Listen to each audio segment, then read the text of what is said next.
Say in your mind, say to yourself, I am more than my physical body. Because I am more than physical matter, I can perceive that which is greater than the physical world. I deeply desire to expand, to experience, to know, to understand, to control, to use such greater energies and energy systems as may be beneficial and constructive to me and to those who follow me. I deeply desire the help and cooperation, the assistance, the understanding of those individuals whose wisdom, development, and experience are equal to or greater than my own. I ask their guidance and protection from any influence or any source that might provide me with less than my stated desires. Do not know all the answers to the questions about reality. Do not claim to know the ultimate truth about time. I seek that which has been made hidden. As a part of a family of explorers of consciousness. I'm the void walker.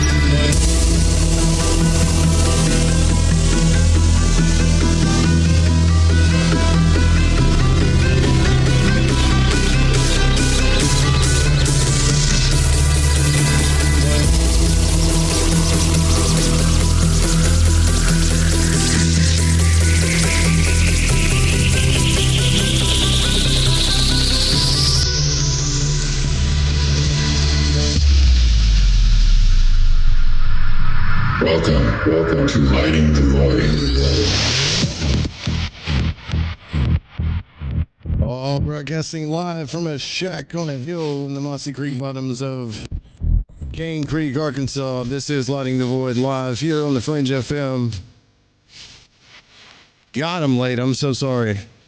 I feel like I'm talking to my boss. Well, you're kind of my boss, so I have to explain myself to you.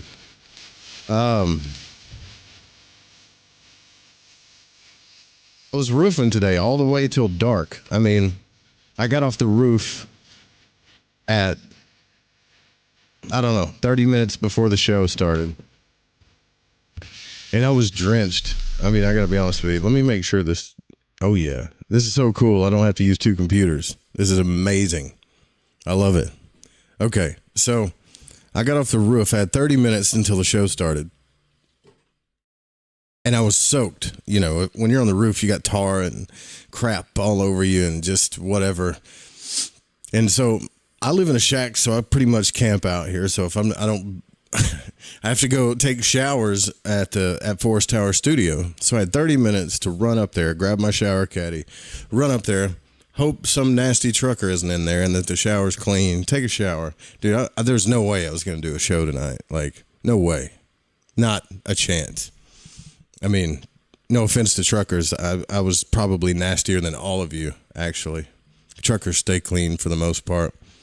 What the hell do I know about truckers? I don't drive trucks.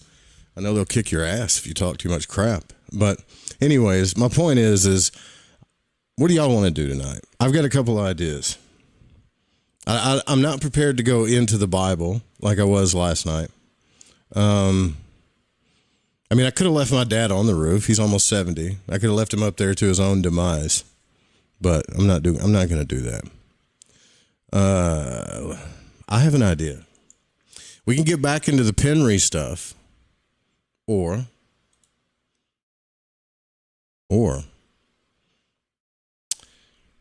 there is a book that it's called, and we've done this before, but I'd like to go back over it because there's new people here on the broadcast. And it's called 26 Techniques of Astral Projection. Now, I think that would be a little bit more interesting to talk about, don't you? Now, these are occult like techniques. These are hidden, occulted, supposedly techniques. This isn't going to be where you do anything scientific. What is this, man? Like, can we get rid of the disco thing? There we go. And what do you guys think? I could do that. I can go Penry, or I can try to get into the Bible. But the Bible's going to be, without preparing the verses and stuff, it's going to be a nightmare. So, yeah. Taking a vote. Anybody voting? If you're listening on the station, though, I got to tell you guys this real quick. If you're, yeah, a lot of people are listening on the station. All right, so if you're listening on the radio station, the new encoder that I have for this thing, we're like a minute and 30 seconds delayed. So keep that in mind if you call in or anything like that. It's going to be weird. It's not even going to be the same show. So turn it down.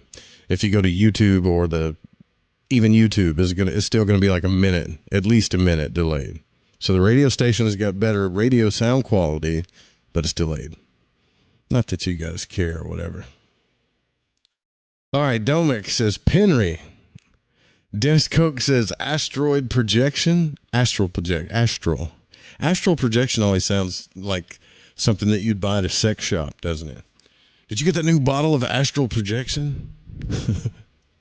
It always did to me. That's why I always say OBE stuff. Tiffany says I'm not new. I don't talk a lot. Awakening with KM Marie says astral projection. Please, no. Scruffy Bear says, please no to Penry. Okay. We got to finish that Penry book, man. You know, one night I'll call you, Michael, on the phone. I'll just read it to you. Yeah. Joe don't talk shit. Actually, we did talk shit to truckers. All right. So I'll tell you this story because, Scruffy Beer says, Joe must have talked shit to truckers before. It's not a good idea. It's not a good idea. Number one. So I grew up in a town that just had a four-way, and this four-way, that's all there was. So a lot of trucks went through there. Sorry, I'm exhausted. I'm hot and dehydrated. So we decided to play on our CB radios one day. You know how you get the CB, you got a little ham radio and you can hear all the truckers when they go by. And I mean, as teenagers, you push the envelope a little bit. You talk crap where you don't need to talk crap. And a friend of mine, his name is Richard. Like, he was talking crap to these truckers in ways that I thought, man, you are really, one of these guys is going to stop. And truckers make money on the road. They make money by the mile. Michael will call in if you... Michael says, I'm a truck driver, clean as a whistle. Yeah, you are, bro. Hope you're sporting that LTV shirt on the road. We should get a gigantic void walking sticker and put it on your truck if you own your truck. Oh, God, I have to check if someone has trademarked astral projection. I would. Think about that. If you go to, the sex shops, they sell all kinds of stuff. In Florida, they sold those Whippet canisters. That was the most popular thing on the beach, right? Everybody's like, where do you get the Whippet canisters? Oh, you go to a sex shop and get them. So they need to have a box that says, astral projection. Anyways. So Richard's on the CB radio, and I forget what he said to this guy, but he started talking about how he's going to whoop this guy's ass. Just some old redneck stuff. Stuff is stupid. And I had a feeling like I knew this guy was going to stop. And I don't remember what he said, but he was going southbound towards Pine Bluff. And as soon as Richard said what he said, this guy just locked up his whole truck right in the middle of Sheridan, Arkansas. Locked it up, pulled it over. And that we had this place called Center Lanes in Sheridan where everybody hung out. That's how boring my town was. There was a courthouse with parking spots around it. That was the most fun thing to do. You either hang out there or you go in the woods and have a party. We didn't have house parties and stuff like that. I used to make aluminum foil bombs and drop them off at center lanes. But anyways, so he gets out of the truck, and this guy's just like, he's a massive dude too. Granted, we're like 16, 17, 18 years old. He's walking straight towards us. I'm thinking this guy is about to whoop everybody's ass. And as soon as he got in Richard's face, he said, "You want to say that again?" And Richard was like, "No, sir. No, sir." You know, when guys get scared, they go, "No, sir. No, sir. No, sir." That's the closest encounter I've ever had with truckers, though. Lived in the far, far north of Canada, and truckers were a typical thing. I worked with a trucker woman who did part-time as a waitress. I was a 14-year-old waiter. Yeah. Okay, so we got a heavy vote on this OBE thing. Some of you guys might remember this. But this is by, these are techniques of astral projection that are these are occult techniques of astral projection. They're supposed to work tremendously. By, guess who? Samael Aun Weors. You ever look into who Samael Aun Weors is? Supposedly, this is the angel. This guy takes the angel name of Mars. Now, we've done this before, but I thought it was so fascinating, I figured we'd do it again. Talk about it with the new folks. Matter of fact, it already shows that I finished this book. Okay, so here's the contents. Warning, the fourth dimension, astral projection, compilation of techniques, and that's it. So he says, there are people who have some merit gained in previous lives, and when they seek a book like this, they do some practice, and they immediately go out into the astral world. But with such bad luck, that when they return to the physical world and meet with brothers of the path and relatives, they tell their experiences. That's pretty much what I did, you know. They disclose everything they are shown, and they are immediately blocked. That is, they're not allowed to bring that memory for a long time. These characters are addressing us, asking us for new formulas to go out into the astral. But they do not tell us that they astral projected and that they did not keep silence about their astral experiences. Is this a new thing, man? Like, for the past year, everybody's like, you really weren't supposed to talk about the fact that you got out of body. I'm like, what? Why didn't y'all tell me? I'm not the kind of guy that's going to hide shit. Like, I just don't see the point. So this indicates that not every brother who goes out into the astral must remain silent. That is, not disclose what he sees or what he is shown if he does not. This guy's English isn't very good. If he does not want to be sealed immediately. If he is a bodhisattva, it is up to him to wait until he reaches the state in which he fell in previous lives, and once he has recovered his initiations, from then on, he is given back his faculties, and the initiate returns to the astral, to have clairvoyance, to raise awareness, etc., etc. It is very interesting that the students know these facts, since there are many who are interested in having faculties to go out in the astral plane. In all our works, we have taught different systems for the outputs in the astral body. Many people have learned to do it, and many have not learned. Some people have read some key from our books, they have understood it, they have put it into practice, and then they have immediately learned to project in the astral body. Many other people have practiced with another system without having achieved anything. If this guy was an angel, if he's like the angel of Mars, you would think he would have a little bit better grammar skills. And that's coming from me. I'm the worst when it comes to grammar. In practice, we've been able to verify that individuals of a very intellectual type, full of bookish culture, the library mice, do not manage to leave at will in the astral body. That's because their brains are going crazy all the time. They don't relax. On the other hand, the very simple people, the humble peasants, the poor family servants, they do it. They do it to the marvel. This has made us think a lot about the issue, and we have carefully investigated the problem. The reality is that the output in the astral body is not of an intellectual type. Kind of what we were talking about yesterday. The astral output corresponds more to feelings and superior emotion. These qualities are related to the heart and not to the brain. To come out in the astral, we must form the astral body. This body has luminous color. The soul is protected with that body. Oh, for the record, when I speak about things, I don't assume a dual nature all the time. Like yesterday, when I was saying, about the bridegroom thing and we get caught in our emotions, I was meaning the lower aspects of the elements. All of the 4 elements have lower or negative sides to them. Okay, so maybe I need to specify or clarify that a little bit more. Yes, I do think emotions are necessary. They're a wonderful thing. You're not going to get far in the spiritual world without them, period. You're just going to be a book nerd. That's about it. But what I was speaking about yesterday when it comes to the moon is getting caught in your lower emotions. In other words, dwelling on negative emotions. When you dwell on negative emotions and you howl at the moon, so to speak. I know it's annoying, but I'm taking a drink.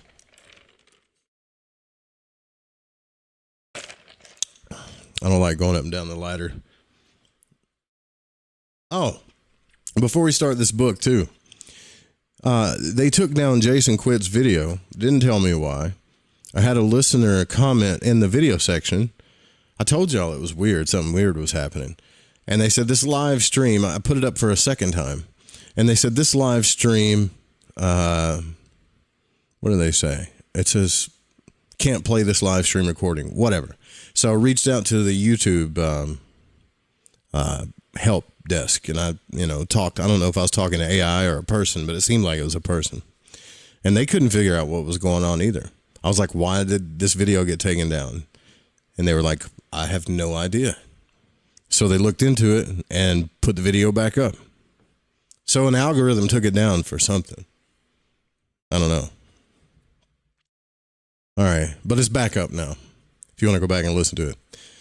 In the ordinary person who does not follow chastity, okay, I'm sorry I keep stopping, but I got to preference this, all right? These are the Gnostics that believe that you should always practice like semen retention or never have an orgasm. I don't know about if it's never have an orgasm. It's semen retention. They don't believe, like all of that stuff is only for procreation. The rest of the energy that we experience from sexual relations are for the Kundalini.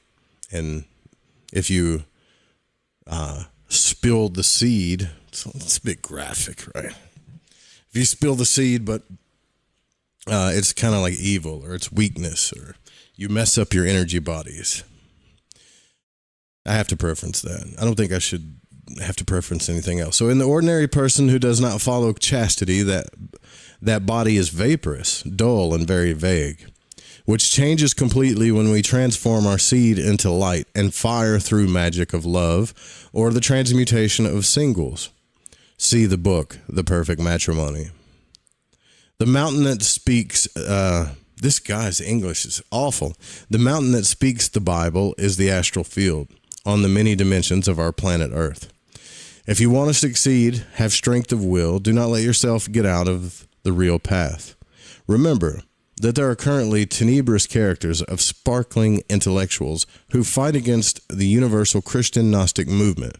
Stay alert and vigilant as the lookout in time of war. The fourth dimension. Beyond the three known dimensions, length, width, and height, exists the fourth dimension. This dimension is time. Beyond time, we have the fifth dimension. This dimension is eternity. Moreover, we asseverate.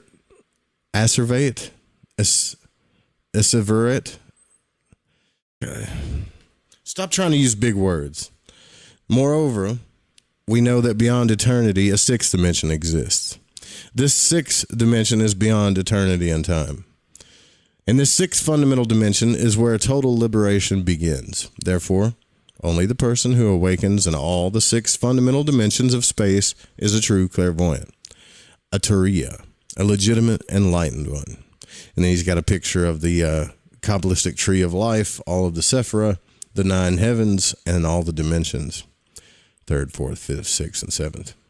Every body is tetradimensional, has 4 dimensions. The 4th coordinate, or 4th vertical, is the basic foundation of all mechanics. Intermolecular space corresponds to the 4th dimension. In this 3-dimensional world of length, width, and height, we never see a complete body. We only see sides, planes, angles, etc. Therefore, perception is incomplete and subjective. Scientists do not know anything about the 4th dimension of matter and space. They do not know anything about the hypergeometry of that type of 4th dimensional space. To define space as the form of matter in the universe is to suffer the most grave conceptual deficiency, which is to introduce the concept of matter, that is to say, the unknown, because indeed, matter continues to be the unknown, especially dark matter. They still haven't figured that out yet. Let's see. All of the attempts in order to attain a physical definition of matter only leads to a dead end. X equals Y and Y equals X. This is the physicist's blind alley. The subject matter about the 4th dimension and a sacred land within this 4th dimension at the North Pole. That's the second guy who talks about the North Pole. Manly P. Hall says that there are masters that come into the North Polar Cap too. May make the learned ignoramuses laugh. Indeed, they have not studied all the dimensions of space. It is unfortunate that mathematics cannot define the dimensions of space. Every mathematical expression always corresponds to a realization of realities. This is how one thinks with formal logic. Fortunately, through a dialectic logic exists. This would permit us to use mathematics in order to define the 6th fundamental dimension of the universe. We've already studied that levitation or astral projection happens in the 4th dimension. The science of optics is already approaching the 4th dimension, and the day is not far away when 4-dimensional space becomes visible through very powerful lenses. Paracelsus speaks in his medicine books about gnomes, undines, nereids, genies, salamanders, and sylphs, etc. And naturally, imbeciles laugh at all this. Imbeciles, you laugh at the elementals. I can hear his Spanish voice in my head. We Gnostics discovered in the mineral atoms those gnomes that Paracelsus talked about, the medieval doctor, and although scientists laugh at us, we also know how to work with plant elementals to cure the sick, like the good Paracelsus did in his time. As a fact, it did happen. He's right about that. The consciousness of the elementals is clothed with supersensitive protoplasmic bodies. When universal life is concentrated in the mineral kingdom, then protoplasmic bodies or lunar bodies sprout by spontaneous generation. This class of bodies is susceptible to many changes and transformations. This is not a question of beliefs. We're talking about scientific matters. Beliefs are for religious matters, but science is something different. The 4th dimension is time. And whoever wants to know something about this 4th coordinate, study Einstein's theory of relativity. Okay, now we're past that. We'll get into the methods of astral projection here in just a minute, I promise. What's up, Barefoot Hippies? What's up, Bryce? BC, I got your books, brother. Let's see. I got this in the mail from Barney. Lucid Dreaming. The Compendium of the Emerald Tablets, A Beginner's Guide by Billy Carson. Very funny, Barney. Very funny. This is a good one. Apocalypse Theater, Volume 1 by Joseph P. Farrell. Yep. And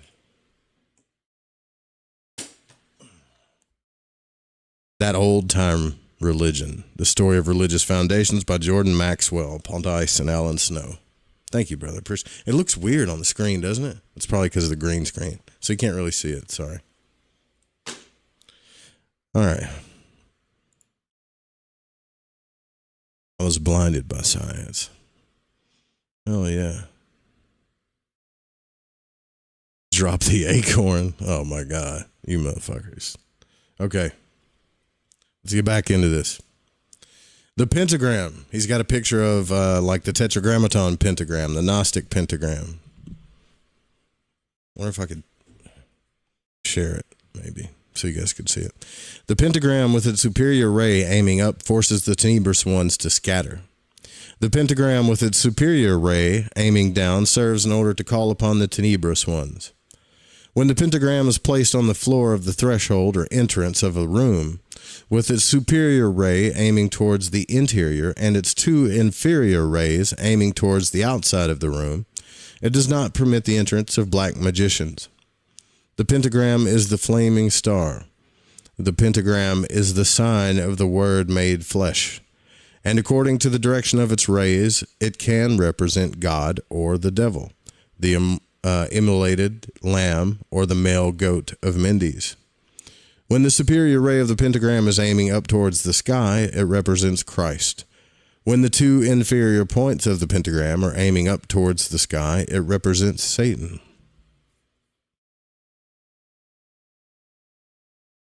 Oh boy. So the pentagram represents the human being in its entirety.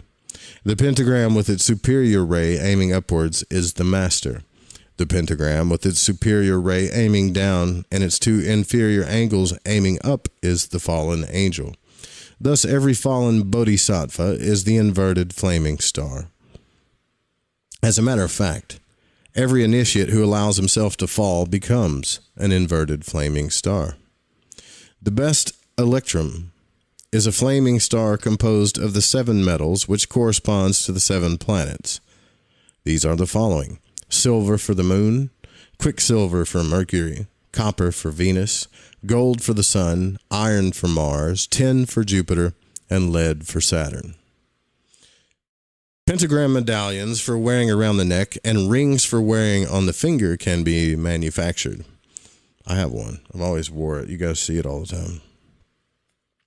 The flaming star may also be drawn on a very white lambskin to be kept inside the bedroom. It can also be used at the threshold of the nuptial chamber. Thus, this is how we can prevent the tenebrous ones from entering our bedroom. Holy crap, we have tenebrous ones entering our bedroom all the time. We may also draw the pentagram on glass, for this terrorizes ghosts and demons. The pentagram is the symbol of the universal word of life. The pentagram can be made to shine instantaneously when uttering certain secret mantras.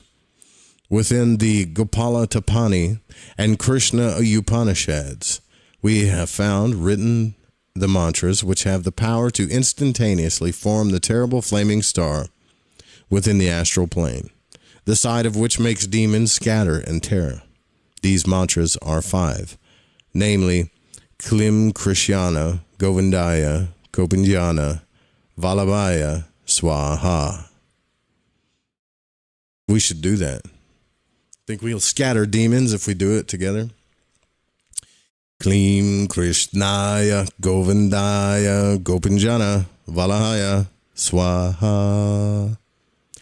Bing, I need a little bell. Bing.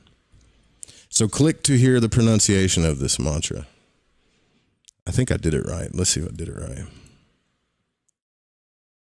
Bing. Yeah.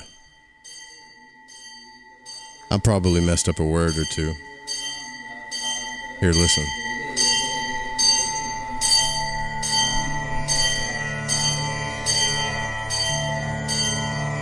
Klim Krishnaya, Govindaya, Gopijana, Vallabhaya, Swaha. That's what I messed up. Bing.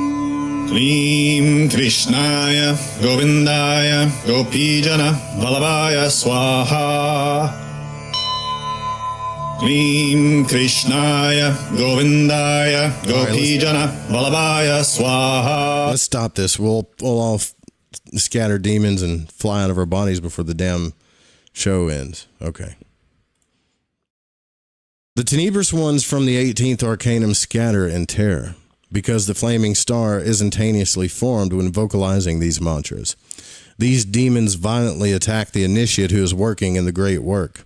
Thus, the devotees of the perfect matrimony, oh, there's that word again, bridegroom, perfect matrimony, hello, have to wage tremendous battles against the tenebrous ones.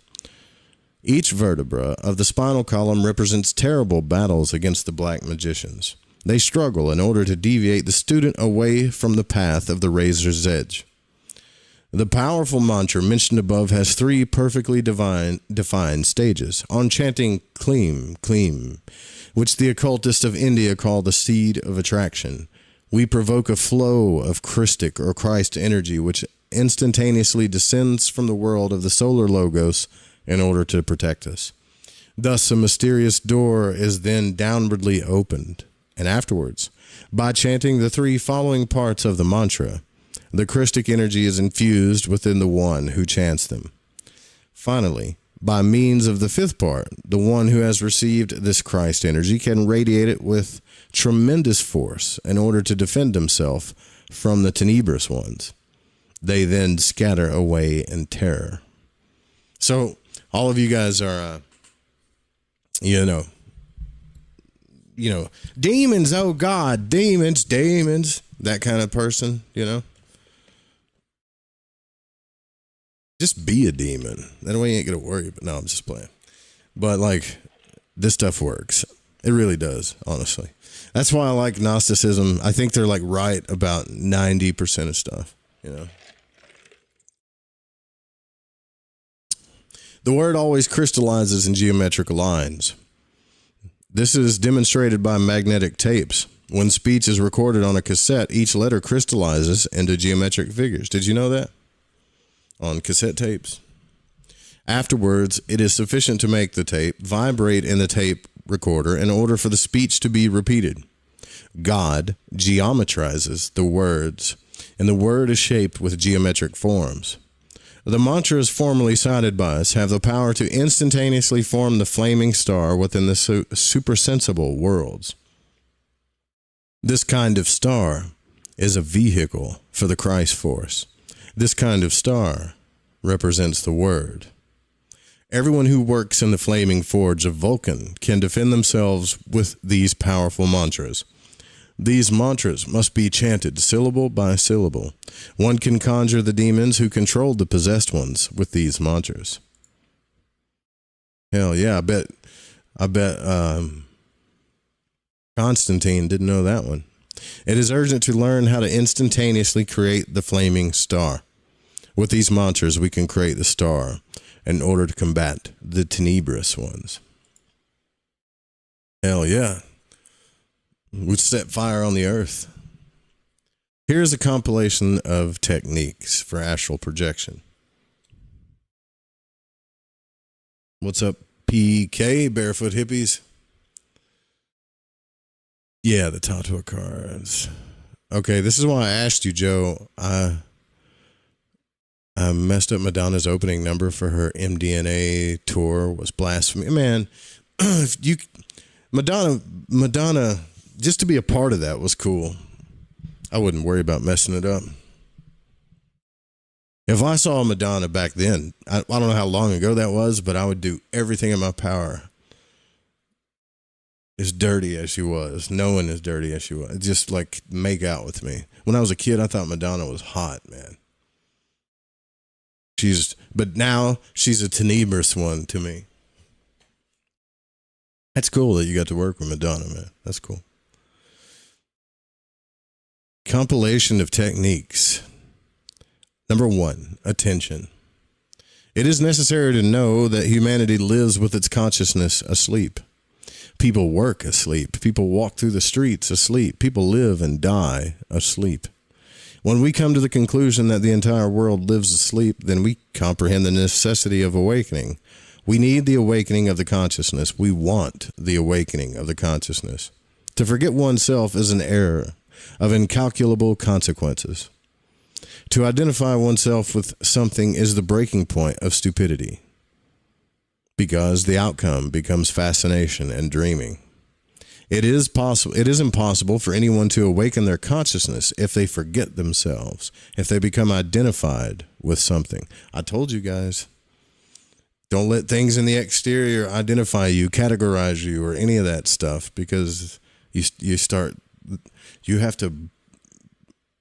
light from within you has to go into the outside, blow up the outside world, like what's his name says. Nothing should define you.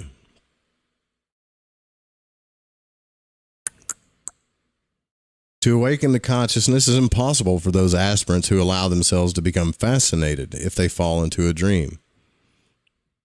Don't give in to astonishment, just like Terence McKenna says.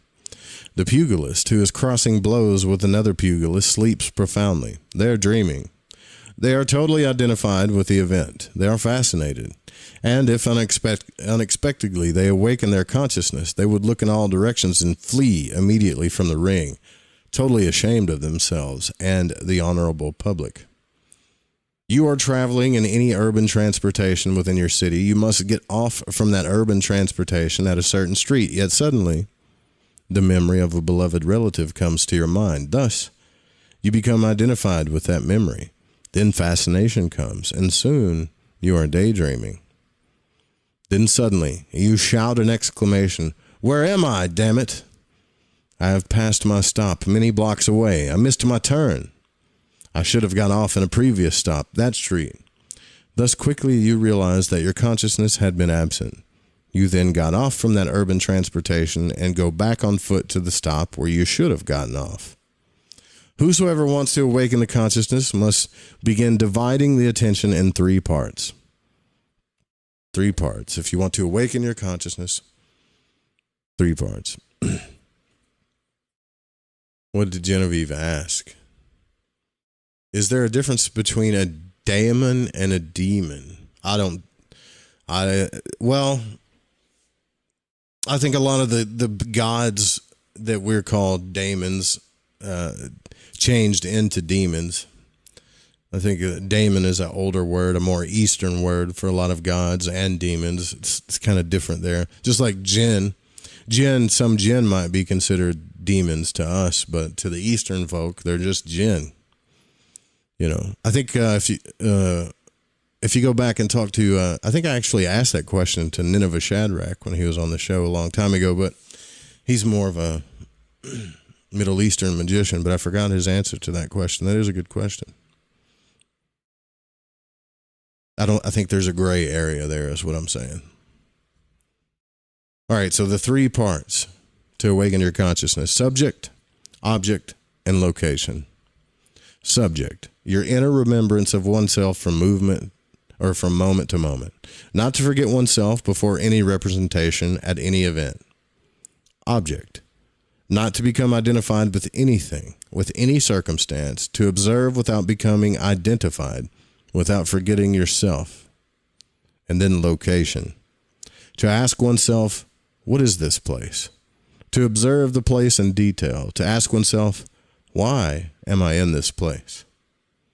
The division of attention in 3 parts will lead the aspirants to the awakening of their consciousness. To want to vividly experience the great realities of the superior worlds without having awakened the consciousness here and now is to march on the path of error. The awakening of the consciousness originates the development of the spatial sense and the experience of reality. Okay, so I guess that was method 1. First, we have to awaken our consciousness, ask those questions. Even, it's kind of like lucid dreaming practice too. Number 2, the mantra Faraon. Faraon. F-A-R-A-O-N. The knees possess a marvelous substance. The knees? The knees possess a marvelous substance which allows them the free movement of such a simple and marvelous osseous gear. Synovia is the substance which means with sin and egg. With, which is sin, and egg, which is ovia. Substance with egg. I'm so confused right now. The egg is truly a marvelous substance. Esoteric experiments, highly scientific, in relation to the unfolding of the human personality, prove that the shell of the egg has certain occult powers that facilitate astral projection. The key consists in reducing an eggshell to powder. The disciple will apply these powders over the chest and armpits. Nice. I'm not doing this. He will then lie down on his bed and cover himself properly with his blankets. The student will then lull himself to sleep, pronouncing the mantra Fa-Ra-On like this. Fa-Ra-On. This can be pronounced mentally, and when the student feels that he has become numb, he should rise from his bed and head towards the Gnostic church. The first syllable, Fa, corresponds to the Chinese gong, or the musical Fa, which resounds with all of creation. We have to pronounce this note to become attuned to Mother Nature. The second syllable, Ra, corresponds to a very ancient mantra that vibrates all the chakras of the astral body. This mantra is not pronounced with a R, but with a RR. Like rolled, like RR. Like this, Ra. And the last syllable, On, corresponds to the Hindu mantra Om, but is here pronounced as On. This mantra, Fa-Ra-On, can be vocalized with the mind, or better yet, with the heart. Therefore, the powerful Egyptian mantra Fa-Ra-On serves to protect the astral body. That's all cool and all, but I'm not like putting eggshells in my armpits, man. I know one guy that would rub eggs all over himself, and I mean all over himself. Speaking of eggs, I got to get Blanche's eggs. I forgot. Okay, option 2. It's on with a N. O-N. And it's spelled F-A-R-A-O-N, but it's pronounced Fa-Ra-On. Okay, here's a second thing that you can do. Is it the radio break yet? While massaging the calves, starting from the bottom and moving up, the disciple will pray like this. Energy pass through. Energy pass through. Penetrate my organism. Current that comes from below. Ascend and fuse with your sister. The current which comes from above, from heaven, from Urania. The disciple will then submit to internal meditation, praying to his innermost that he may enter the sidereal temples of Aquarius, so that his innermost will bring before him the genie of that constellation in order to achieve illumination. Yeah, genies, see there? Option 3. Sleep in your bed, brothers. I repeat, sleep. It is good that you lie on your back. Do you not understand? Relax your muscles. Are you already relaxed? Close your eyes. Fall asleep.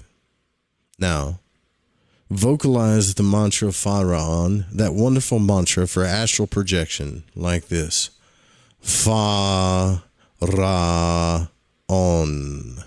I should do it longer, but I'm not going to, so it's going to sound weird. Have you already vocalized this? Like, do the Fa, the Ra, and the On longer. Good, brothers, he says. Now, lift your knees and listen, brother, your knees. What I mean is to bend your legs and rest the palm of your feet on the bed. Of course, when doing this operation, the knees are lifted vertically, right? Repeat the mantra again like this. Fa, Ra, On. Repeat this mantra many times. You can vocalize it a little bit softer, and you can also vocalize it mentally. Fall asleep, keeping your knees vertically. Fall asleep, brothers. You must vividly imagine the pyramids of Egypt. It is understood. This is not hard work, brothers. Convince yourself that this is not hard work. Avoid all mental tension and fall asleep. The result will be splendid. You wrapped in your astral will awaken there in the internal worlds. Abandon your physical body without knowing at what time or how, and you will be awake. In the Museum of Anthropology and History in Mexico City, there exists a stone figure of a man who is partially lying down in a dorsal decubitus position. Do you guys know what I'm talking about? So you can see. You see? My head's in the way. Hold on. Apparently, there's more reasons for you to do that. There's an occult reason why it's like that. I don't know. Worth a try. I mean, what's the worst can happen? The soles of his feet rest on his bed, as you can see in the picture. Thus his knees are elevated. The backs of his thighs are pressed up against the backs of his calves because his legs are bent. His upper body is arched as if he may get up at his first impulse. His face is towards the left and is slightly fixed on the horizon, and at the height of his solar plexus his hands hold a container. Archaeologists know this man carved out of stone. His name is Chacmul, and this figure is one amongst the very few symbols from the Aztec pantheon that were rescued from the destruction of the conquest. The mystical Aztecs, Mayans, Tarascos, etc. carved the Chacmul in order to perpetuate the wisdom that they received as a secret inheritance from their forefathers. The name of this Aztec sculpture is Pharaon, a name whose syllables are divided as follows: Fa-Ra-On. When properly vocalized, they are a mantra that makes the astral body of the one who pronounces them correctly separate from the physical body and soar within space towards the Great Pyramid of Giza in Egypt. To travel within the astral body is not dangerous, and during our state of slumber, all of us human beings wander within this internal worlds with our consciousness asleep. Every soul abandons its physical body during the state of slumber, and during this process, the ethereal body has the opportunity to repair the physical body. We awaken from this normal process of sleeping when the soul returns into the physical body. Whew. It's like he wrote all of these parts different and then put them together later, I think. I'll have bacon and eggs, hold the eggs. Me too, I'm starving, man. Stand up, I gotta take a break, damn it. We gotta be professional here, man. Like, we gotta do this right, you know? Do we? I'll check out the chat too on the break. I'm starving. I haven't eaten anything all day. But I want to try to get through this book tonight, hopefully, so we can figure out how to astral travel properly. Maybe. How about, who cares? Yeah, this will work. This track is called Daytona, where I used to live, by the Midnight.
Norman T. Balone, assistant janitor. Yeah?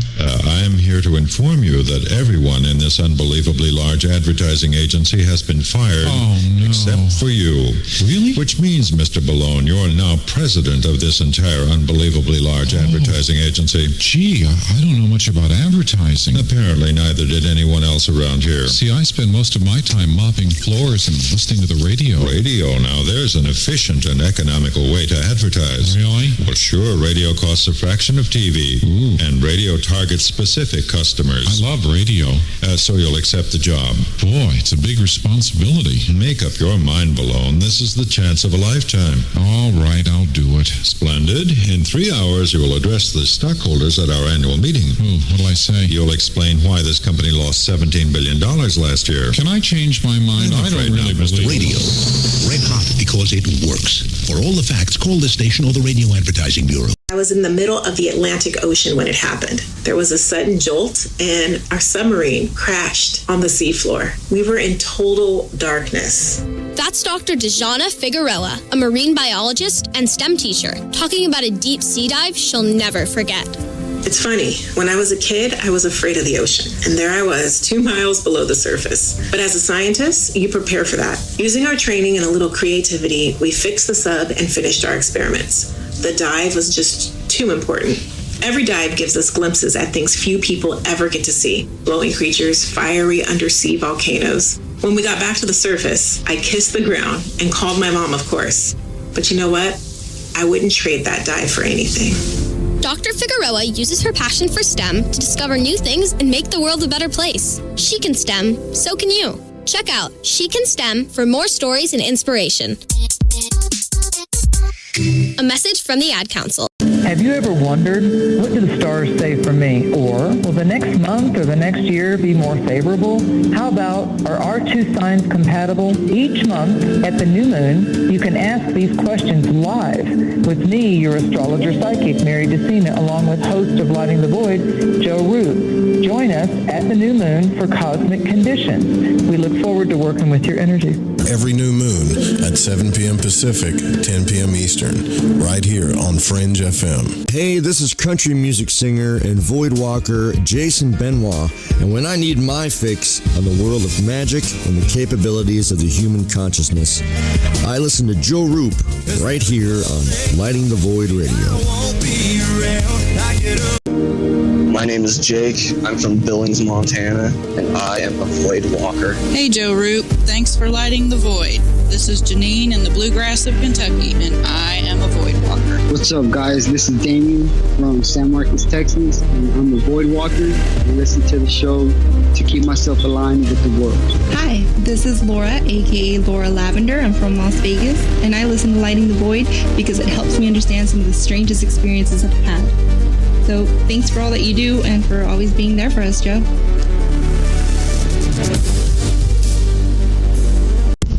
Are you intrigued by Paranormal Talk Radio?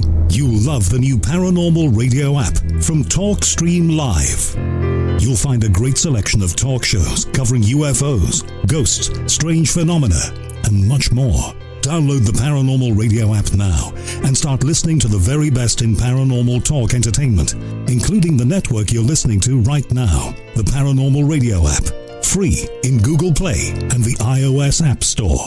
Bumper stickers are a fun side hustle with low-cost investment that has built-in advertising to attract local customers in parking lots, rallies, gatherings, conventions, venues, and more. You could potentially sell these bumper stickers on consignment to local businesses, tattoo parlors, head shops, or any other independently owned store that might gear toward the fringe. Bumper stickers are great gift-giving ideas for friends and family. Also, a way to wake up your fellow travelers on the path without having to waste energy in tiresome debates. No car? No problem. Bumper stickers will stick to just about anything with a semi-smooth surface. Go to www.justbsme.com and get your bumper stickers today. Please insert 25 cents for another hour of this program. In the false light of blind progress, the future looks bright. Take a second, let your eyes readjust. Years fly by like days, feel the rush. We consume the earth while the earth consumes us. Quick, fill the void, build, destroy. It started with the word, kill the noise. I'm trying to find a cure for the darkness I've observed, where a spark of life emerged from an archetypal urge. And harmonizing birds sang the praise of a new day. You gotta break a few eggs to make a souffle. The fuel that knew the way through the maze, aimed to loosen the chains and lay the groundwork for a future age. See the soothsayer full gaze as a toupee, sipping Kool-Aid made by the prison guards. See the dreamer on a fool's crusade in a strange land trying to bend back prison bars. The vision rose when the well was full, driven to excel and grow, freed from a cell that was self-imposed. Placed a seed in the velvet rose, waited 9 months to watch the brainchild emerge from its hellish woes. I got a palace that my muse holds down, that's fit for a king with the fool's gold crown. Nestled in the shadow of a basilisk with 7 heads, where mass confusion's on the rise like leavened bread. From this vantage I can see a man in need, on his hands and knees, pleading with the tyrant that he can't appease. A serpent's coil round the roots of our family tree, and birds of paradise are perched on the canopy.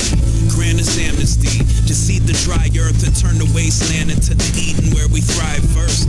All the signs say the end days are coming. Tears flood the valley, peeling back the layers of this onion. Midnight means the destruction of the social order.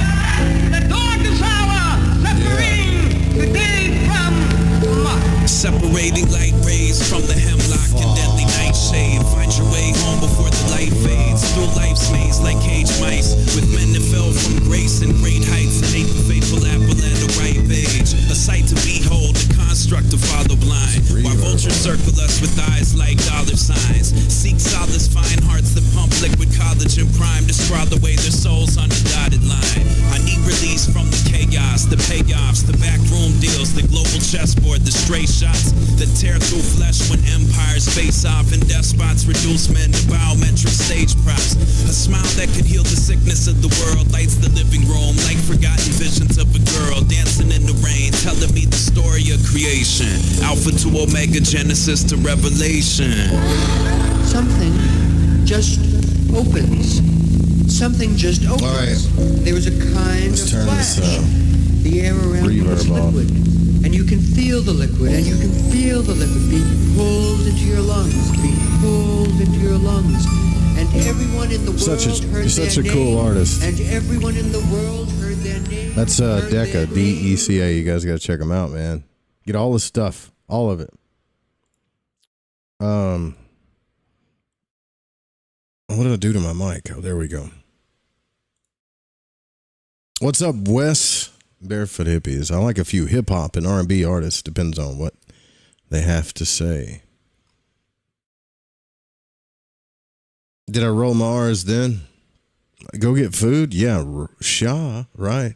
I'm going to be able to stuff my face before the show or during the show. Doesn't work. I've tried it. Still in Florida, though? I wish, Jen Decker. I wish. I'm going back.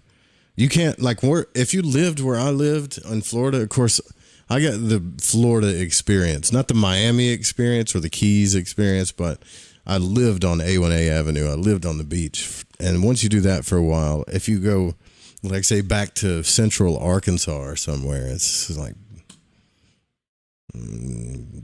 okay. I miss it.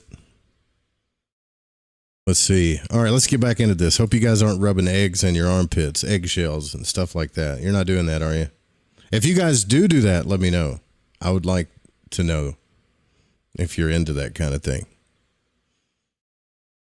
Okay, option 4, stand up in a steady position with your sight towards the east. Raise your arms above your head and place the palms of your hands together. Then move your extended arms towards your sides to form a cross with your body, your arms out to either side, and the rest of your body standing straight.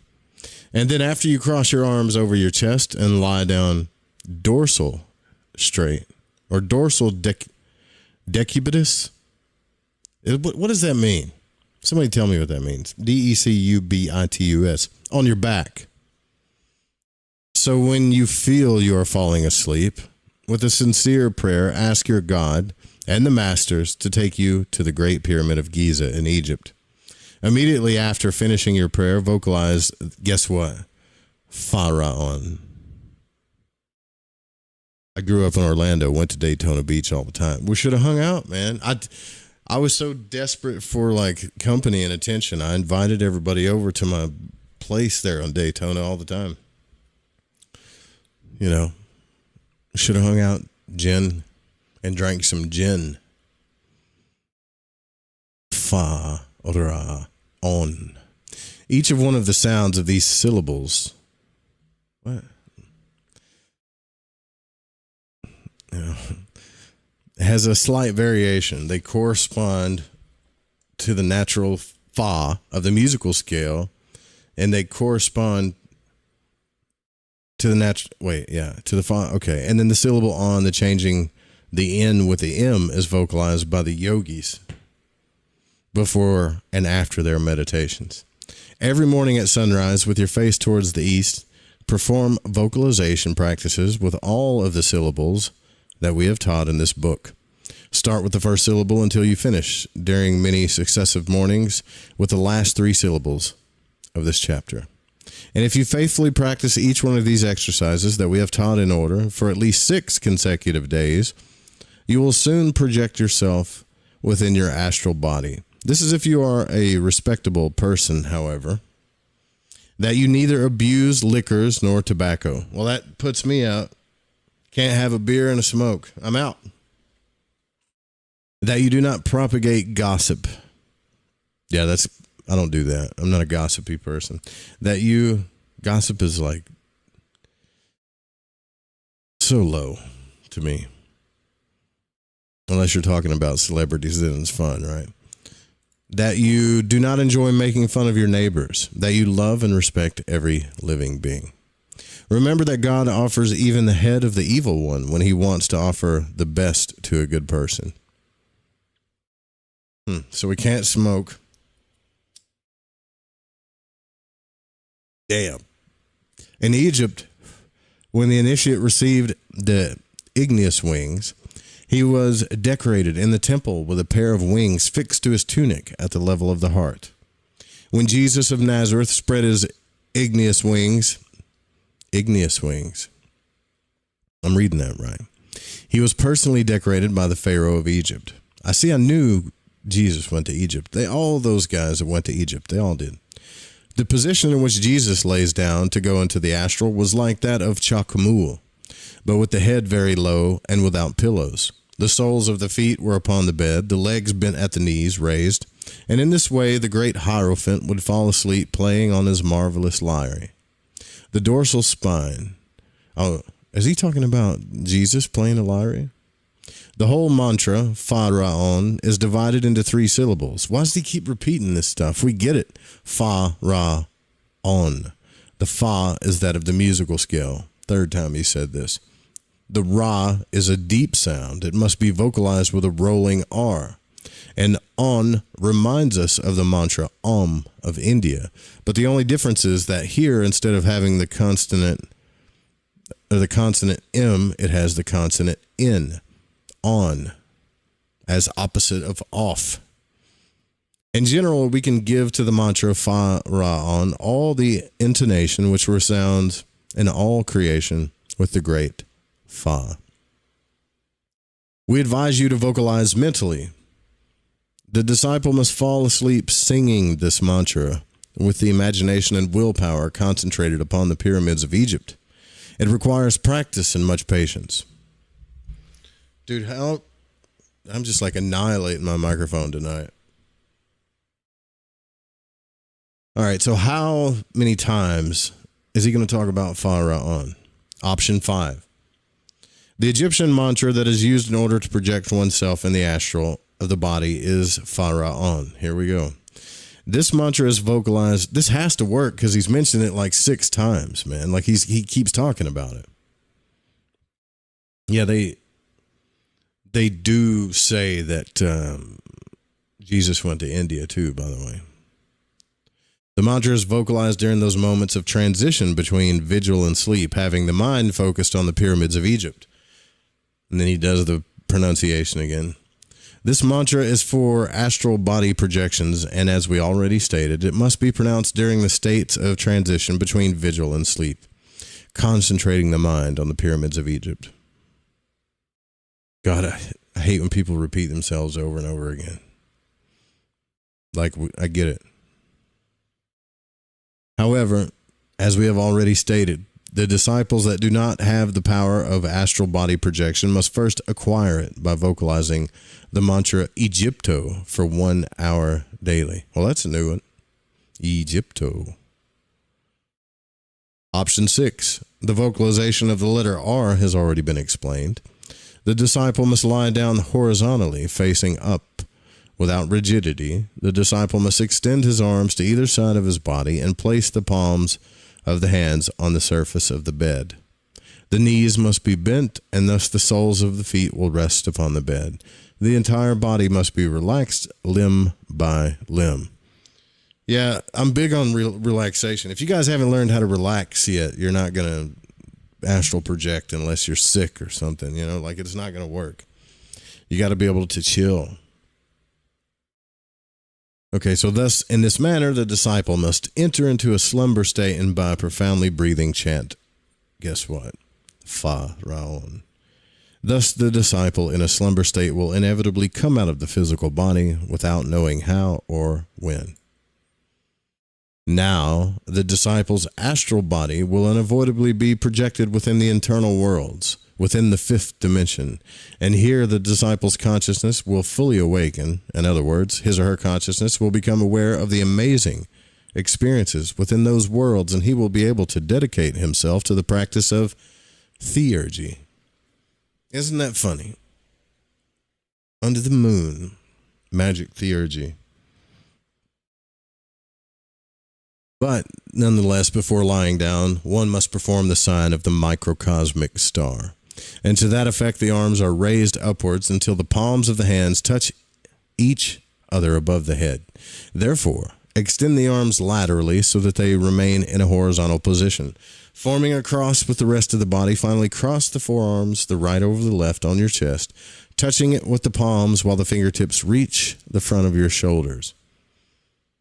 And for all of you watching the video radio show, let's show this thing. I think they have a video too, but here it is step by step. So you got your hands to your sides, then you bring them up, then you make the thing over your head.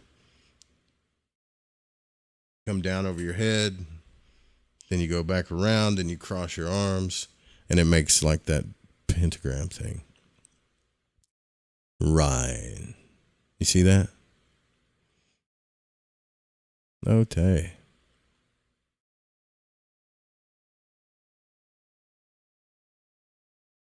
Our adorable Savior of the world, the Christ Jesus, used this mysterious clue that only now has been revealed to us when he studied in the pyramids of Khephren. Master Hirokocha advises the burning of some aromatic substance, some incense, or simply impregnate your room with a good perfume.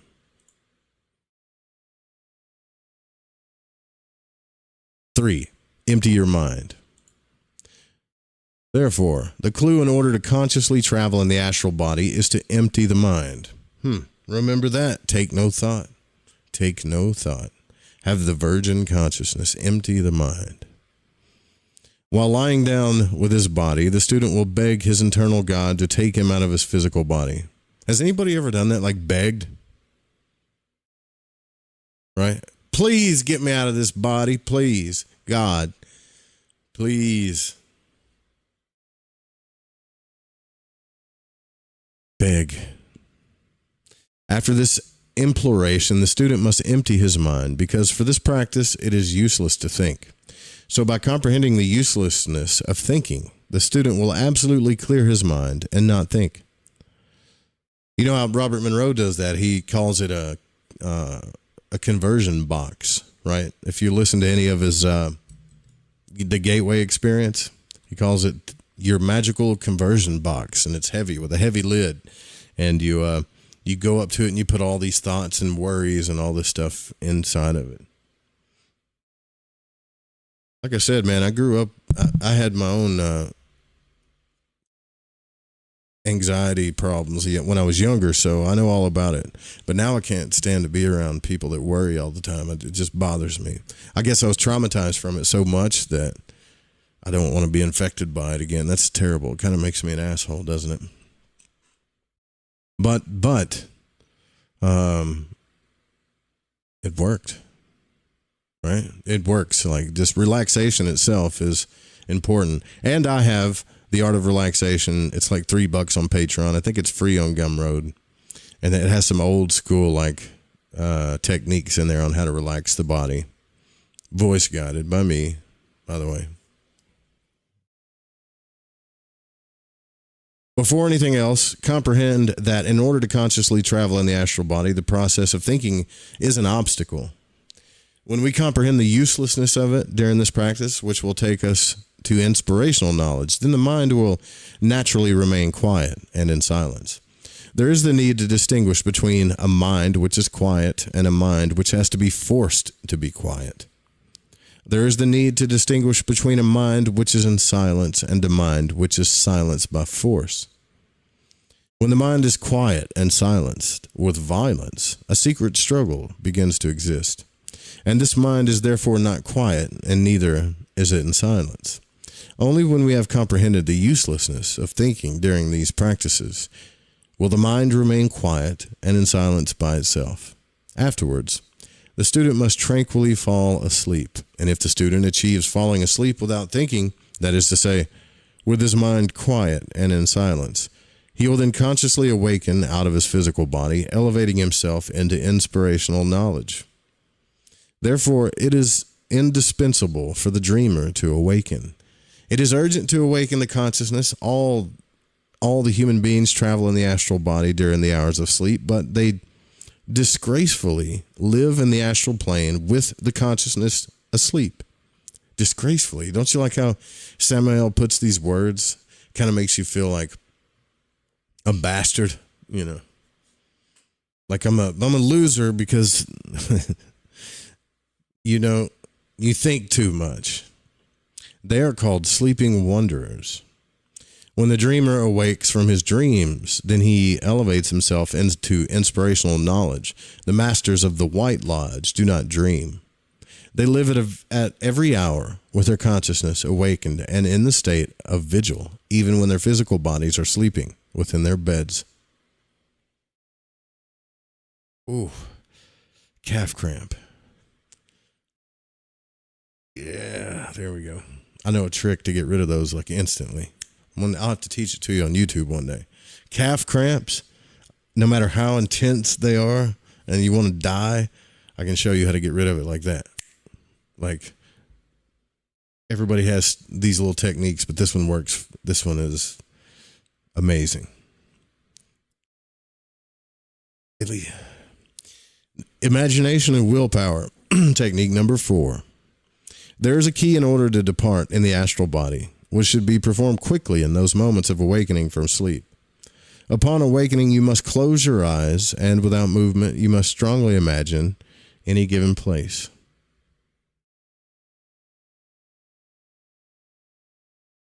Do not imagine that you are imagining. It must be done factually. You must feel secure about being in the imagined place. I'm confused. What is that? Do not imagine that you are imagining. So you want me... Okay. Upon awakening, you must close your eyes without movement. You must strongly imagine a place. All right, let's do this right now. Let's see if we can do this. Let's see if this makes any sense at all. I'm going to imagine a place.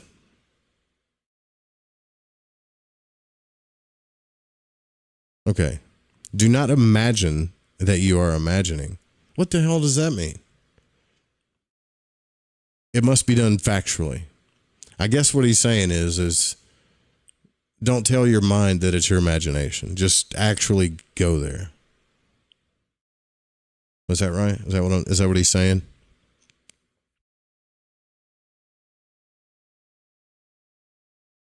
I think that's what he's saying. You must feel secure about being in the imagined place until the will with the imagination You're uniting the will. Sorry.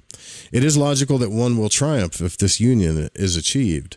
Place the imagination into motion and walk in the place which is being visualized with faith.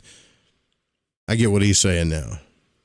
So, like a minute ago, I was imagining that I was back at the beach again in Daytona, right? But what he's saying is don't even think like it's imagination. Just go there and have faith that you're there. Don't even think that it's your imagination.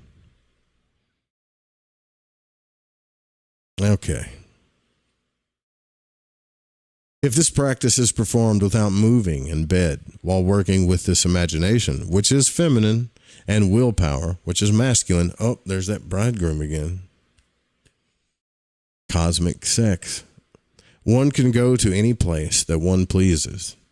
This is achieved through retaining the sleepy state by imagining the place and by walking with firmness through the use of willpower.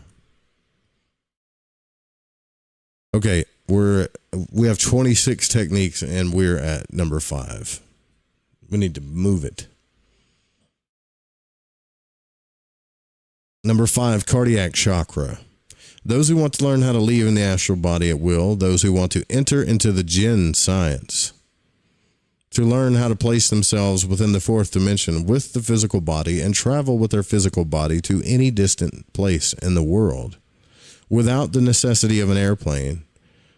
Those who urgently need to awaken their clairvoyance and clairaudience must concentrate their mind daily on the cardiac chakra, the heart chakra, and meditate profoundly on that marvelous center. To meditate on this center for 1 hour daily is marvelous, and the mantra of the chakra is the vowel O, which is vocalized by prolonging the sound like this. Is it oo or o? Ooh. Oh, it's either O or ooh. I think ooh feels better when I think about my heart. Let me think for a second. Oh, no. Ooh. Ooh's kind of... That didn't go to my heart. O's better, I think. Here's option 6.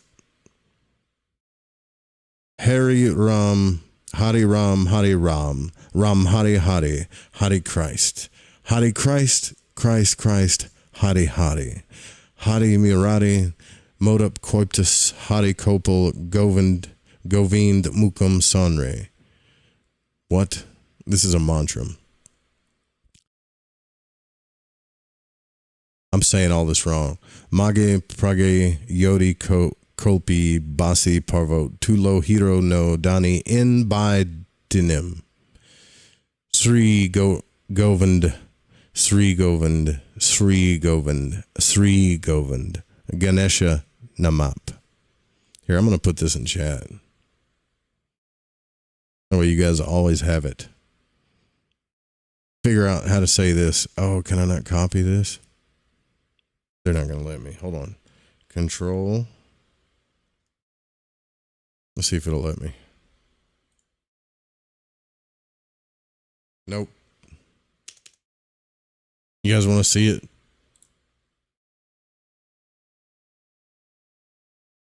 There it is over here. Let's see if I can zoom into this thing. I can't. Anyways, that's it right there. Hari Ram, Hari Ram, Hari Hari, Hari Christ, Christ, Hari. Just get this damn book. It's called The 26 Techniques for Astral Projection. I got it on Kindle. Get the book by Samael Aun Weors.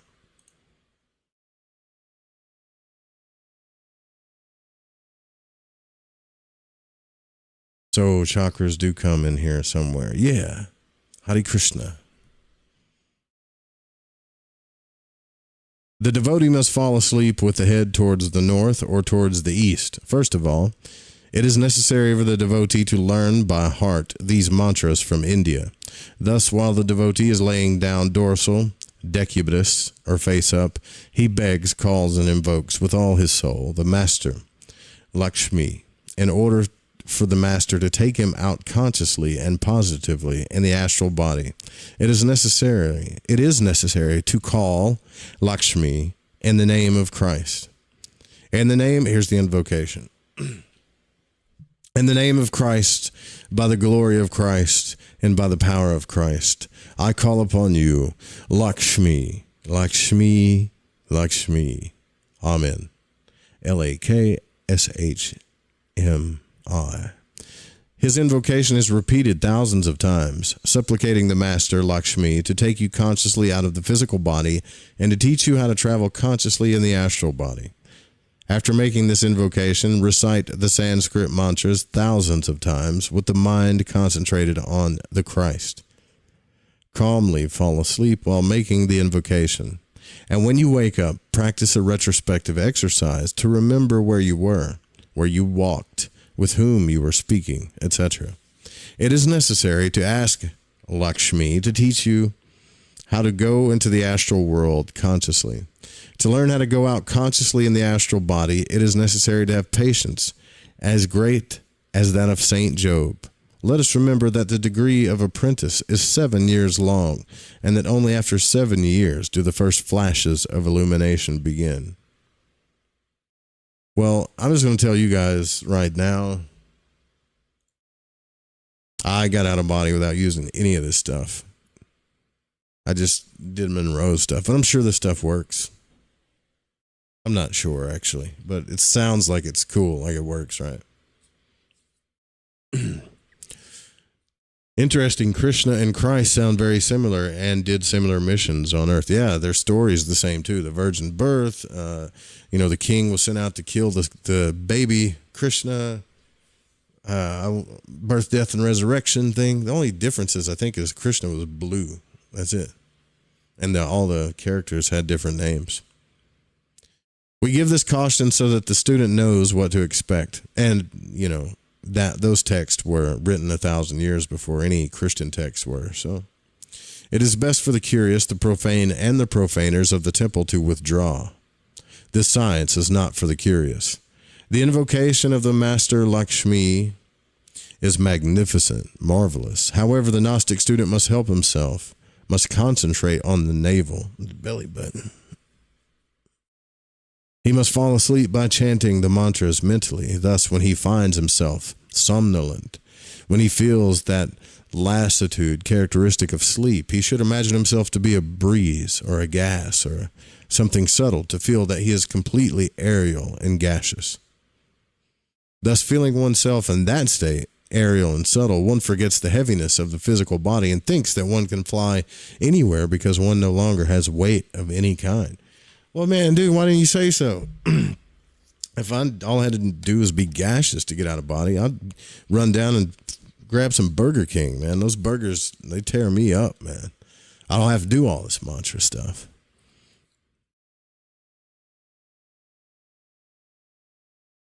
Yeah, so when feeling oneself in that state, Ariel, I'm just playing, that you forget the heaviness of the body and you think you can fly anywhere. And once you forget your physical body and feeling like a cloud or aroma or a breeze, divine breath, one must leap up from bed. Do not try to leap mentally. It is urgent for all of this to be translated as action, as concrete acts. Once outside of the physical body, leave your house and direct yourself in your astral body towards the Gnostic church or towards whichever place you want to go. One can travel to other planets with the astral body. One can visit the most distant places of the cosmos, the temples of the mysteries, etc. with the astral body. Hello. Yagüe, number 7. In the jungles of the Amazon, the Putumayos, a portentous plant named Yagüe exists. The Piachis, or curanderos of the tribes, take an infusion of that plant mixed with guramo, and thus project themselves into the astral. They take this infusion daily for a certain period of time. Thus, this is how they acquire the faculty of astralizing themselves. After a while, they do not need to drink it anymore, since they no longer need it because this faculty is endowed permanently within them. Editor's note. However, we do not recommend that Gnostic students who do not have the faculty of consciously projecting into the astral drink that infusion. What we do recommend is practice, much practice, and soon they will instantaneously attain a conscious astral projection. Yeah, but you mentioned it though, didn't you? Didn't you? Or you would have made 25 techniques for astral projection. So, number 8, the mantra Rusty. Rusty. I'm sure it's going to have a r sound to it. The Gnostic procedure in order to depart in the astral body is very simple. The Gnostic takes advantage of the natural state of transition between vigil and dream in order to leave his body. This is done naturally, as when one is walking out of his home. The individual simply pronounces the mantra Rusty. And the moment when he is getting drowsy, he gets out of his bed, not with the mind nor the imagination, but as if he is really doing it with his body of flesh and bones. Hence, the physical body remains within the bed, and the mantra is pronounced many times like this, Rusty. But they probably do it more like Rusty. Lots of S's, little R.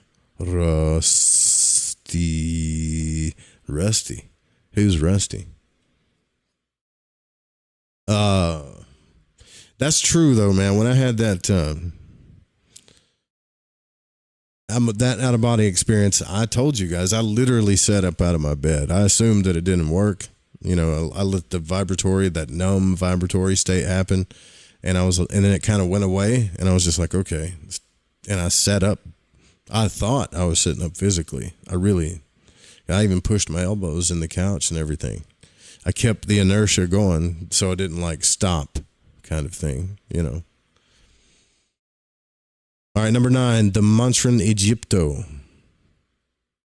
Our disciples must acquire the power of astral body projection. This power is acquired by vocalizing daily for an hour the sacred name of Egypto. The vowel E makes the thyroid gland vibrate and grants the initiate the power of the occult ear. The G awakens the chakra of the liver, and when this chakra has reached its full development, then the initiate can enter and leave the physical body anytime at will. The vowel I combined with the letter P develops clairvoyance in the initiate and the power to depart in the astral body through the window of Brahma, which is the pineal gland. Pronounce the letter T with the force over the vowel O, which is intimately related with the chakra of the heart. This is how the initiate can acquire the power to project the self through this plexus and thus travel in his astral body. The correct pronunciation of this mantra is as follows. Egypto.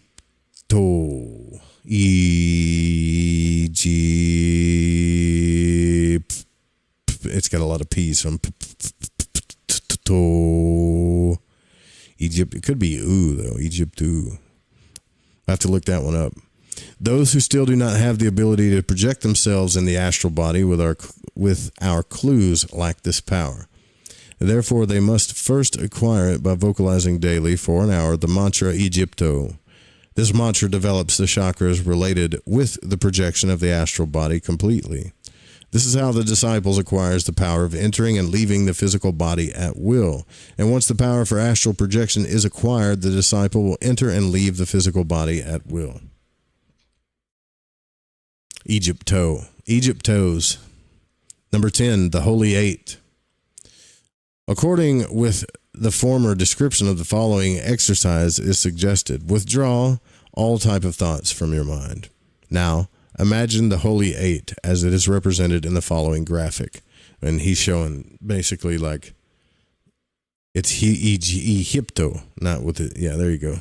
Egypto. But he says that you have to pronounce the G here. So I don't know. So he's showing the infinity sign. Okay. Just so the letter 8 sideways. So all you have to do, there's so many ways to get out of body. Just pick one, right? All you have to do is clear your mind and just imagine the infinity symbol and allow the figure itself to submerge within your consciousness and thereafter while falling asleep. Just empty your mind without thinking in anything. Thus, after a while, you will awaken your consciousness in the astral plane. No, I don't have time to do all this, Dennis. Hell no. I would probably, I think I've tried these before, and it does, I don't remember. We'll try. Some of you guys can try this for homework assignment. I'm going to do the infinity symbol. I'm not going to be in here mantraing it up. Sorry. I got my own mantras. I don't want to mix with the work that I do. So.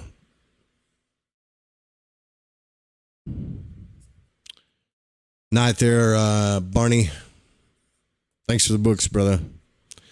Lord's Prayer. The Pater Noster, or the Lord's Prayer, is the most perfect prayer because it has 7 magical petitions. The asana, or posture. A student, you must lie down on the floor so that you can spread out your arms and legs to each side until you form the 5-pointed star. Yeah. You want to see this? You kind of know what it looks like, but here we go. So if you've got a spot on the floor, if you got your basic pentagram rug, there you go.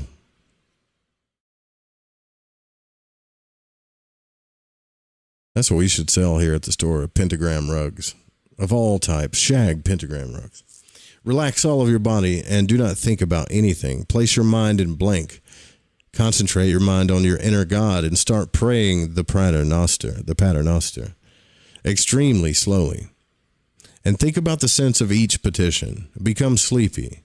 Fall profoundly asleep while meditating upon each word, upon each phrase, worshiping, and worshiping. Student, you must not move when you wake up. Be motionless and practice a retrospective exercise in order to remember your internal experiences. Remember where you were, what places you visited while in the astral body, what you did, what you saw. This practice must be performed daily without ever becoming weary. Seeing and hearing the great internal realities must be your goal. Number 12, the mantra Lifaros Ligoria. Lifaros Ligoria. It is necessary that our Gnostic disciples learn how to leave their physical body. Why does he say that in front of all of these? In order to travel with their internal vehicles with complete cognizance, in order to penetrate within this distinct Sephirotic regions. Oh, so he's talking about the tree of life now. He's talking about the Sephirah.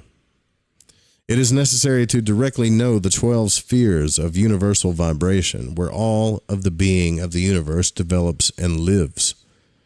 The disciple must concentrate on the chakra of the heart, which is where the divine cosmic mother abides. The disciple must beseech Sephirah. The mother must beseech Sephirah, the mother of the Sephirah. The disciple muse, I think that's a typo. He probably meant to put must. The disciple must beg her to take him out of his physical body in order to take him to the distinct departments of the kingdom, in order to directly study the Sephirah of the Kabbalah. The disciple must pray and meditate abundantly on the Divine Mother while mentally vocalizing the following Kabbalistic mantra.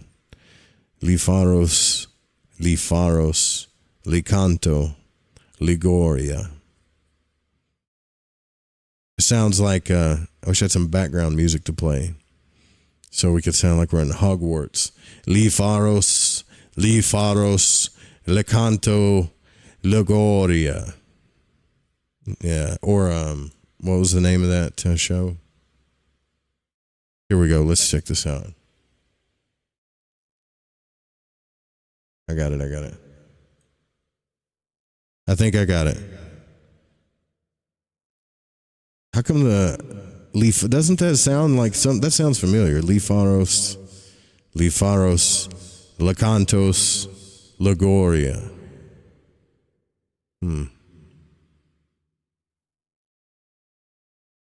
Hello? It's not reverb, and I want to hear the damn reverb. Y'all, oh, it probably is for you, huh? Oh, yeah, it is. Lifaros,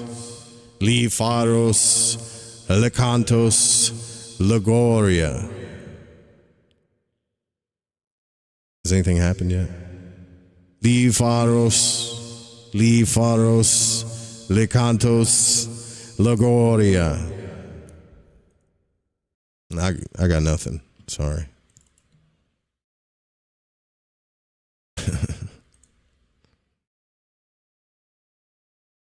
I got nothing. Vocalize these mantras by syllabifying. Is that a word? Syllabifying? Vocalize these mantras by syllabifying them. If you carefully observe the intelligent phonetic structure of these mantras, you will see the three vowels E, A, O. Yeah, it is. And Li, Pharos, Li Cantos, which is A, O, of the great mysteries. E, A, O.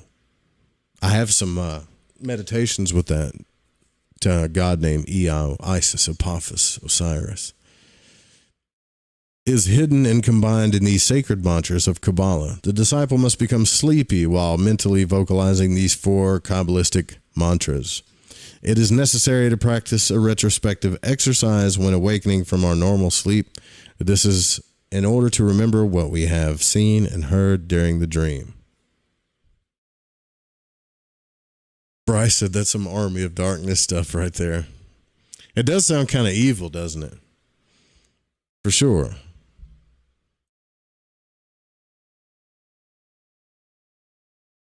Number 13, autosuggestion.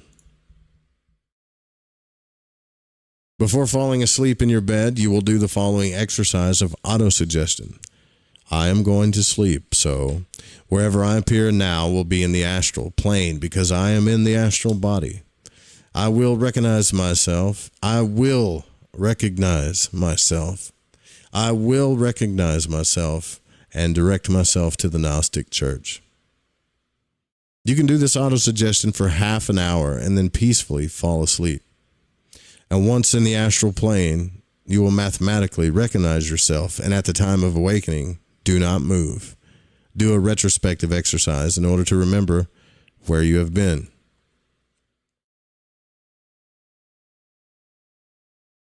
That sounded cool with the echo. Yeah, it's just reverb. It's actually called Church. They have one on here called Church, I think.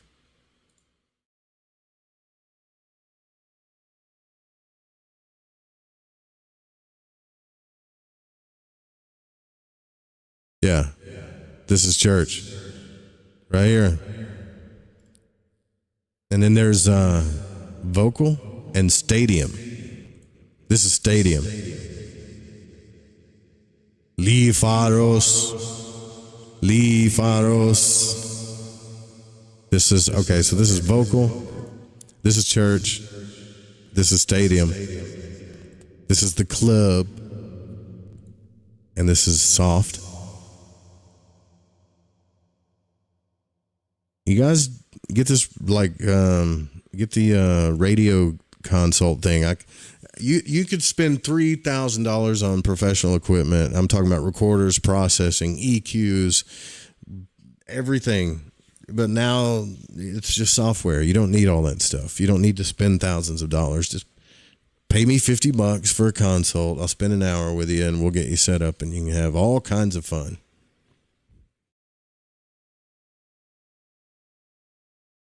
Probably at least an hour. So here's another mantra, number 14. The Omnis Bom Igneus. Put yourself to sleep pronouncing the mantra Omnis Bom Igneus like this. Omnis Bom Igneus. That's what it looks like to me. While syllabicating, dude, there's another crazy word. Syllabicating. Sounds like what's his name and then Living Color. Well, I was in jail syllabifying the words and syllabicating the mantras of the Gnostic Church. Prolong the sounds of each vowel and pray to your innermost to take you out of the body. Then softly get out of your bed and while floating in space, go to the Gnostic Church. He hadn't even mentioned where the hell the Gnostic Church is. The Church of Joe Rube. Dude, No, just give me money. Yeah, especially now. We got to pay the bills now. Give me money now. No, you want to see the mixer I use? I'll just teach you how to use it. I've been using it for years. Here it is. You don't have to buy a rack anymore. I got a rack over here, but you don't need it. So I've got 5 inputs, 3 virtual. I've got virtual cables. See the little red up there? I'm recording my podcast. Look at all these outputs I got. I've got effects, voice changers, EQs on every channel, limiters, gates, you name it. Inserts. There's all kinds of stuff you can do. It looks, if you've never used like a virtual mixer, this one's been around a while, but it looks kind of intimidating, doesn't it? A little bit at first. But it's not. Okay.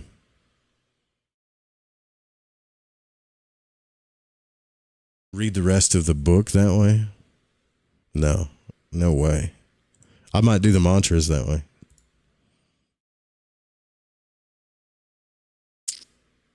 All right. Keynote. Number 15. Am I out of this damn thing? Yeah. And in an almost imperceptible manner, a keynote always resounds within the brain of every living being. That keynote is that of the ray to which each person belongs and seems to come from the cells of the cerebellum. Some hear the sound of small flutes of the Egyptian ray, and others will hear the gong of the Oriental ray, and others the roaring of the sea of the lunar ray, etc. If the disciple silences all his thoughts in the calm of the night, he will hear his keynote. Then he can willingly cause that note to vibrate loudly, and when the note is already so loud that it invades and semi-paralyzes the entire physical body, the disciple must get out of bed and take himself to the Gnostic church, for the masters of the White Brotherhood will receive him there with an incomparable happiness. Wouldn't that be crazy if the masters of the White Lodge were actually the elves that Terrence McKenna was talking about? Like, you think you're going to go to this, in the astral realm, like this big church and steeple full of all these masters that look like Gandalf in robes just standing there, just Om Nam Shivaya, Om Nam Shivaya, and it just glows like light.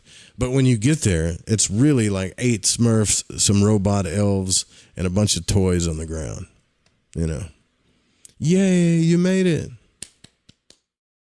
Welcome to the Gnostic Church. Number 16, imagination and willpower.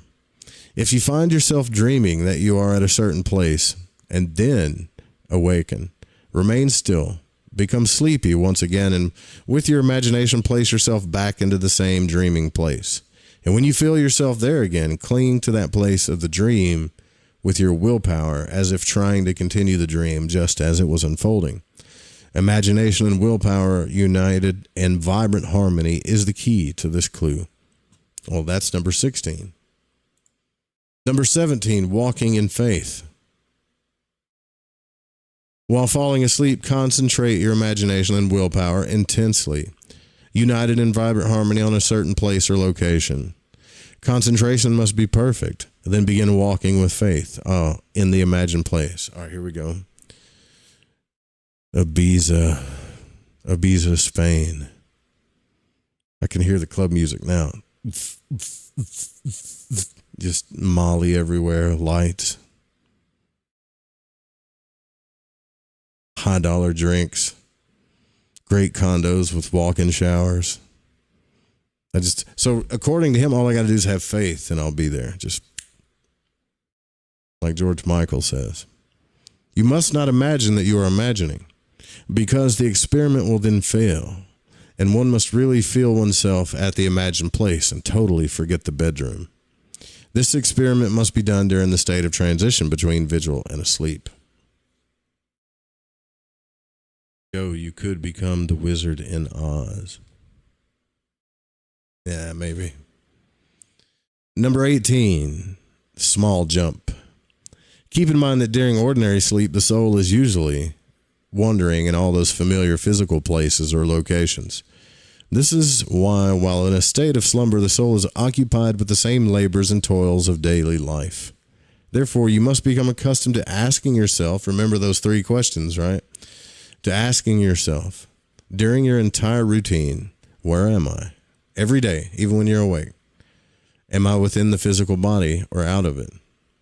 What is this place? Why am I here? Then you will take a little hop with the intention of floating. It is logical that if you float, it's because you're out of the physical body. I've actually done this. This is trippy. It is because you are still within the body of flesh and bones, but thus continues with your everyday life. But if you manage to float, ask your innermost to take you to the Holy Gnostic Church. One must ask this question in the presence of something which attracts our attention, such as a crowd of people, a funeral procession, or a strange object, etc. Many have awakened their consciousness with this formidable clue, because upon asking this question, they floated in the air and realized that they were out of the body and that their body had been left to sleep in their bed. This is a formidable clue because the soul wonders when the body sleeps. But the soul can come out of its unconscious slumber with this clue.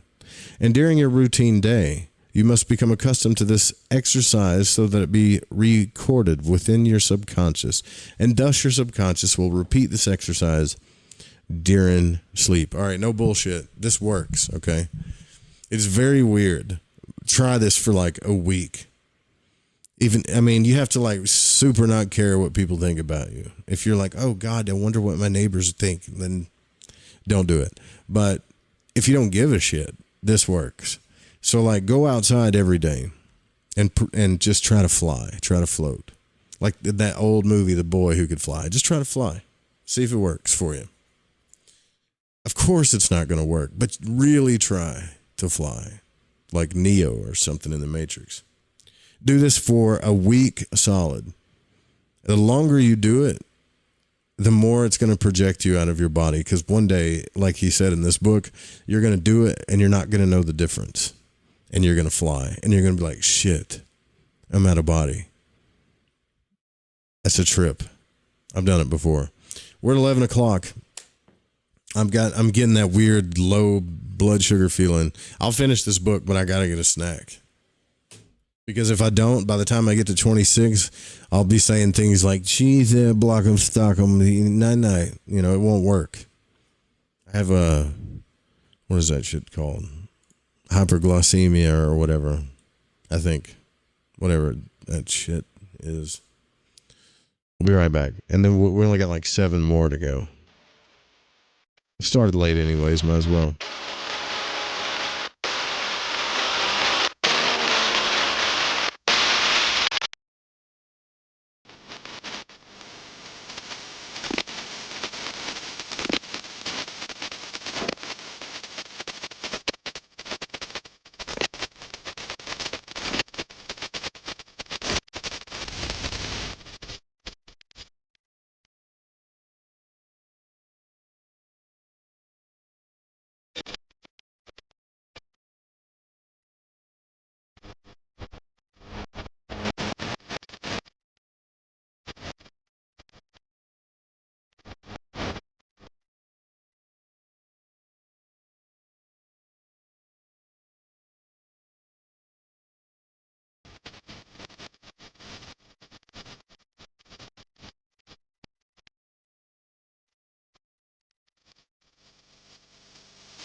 You are listening to Lighting the Void with Joe Roop.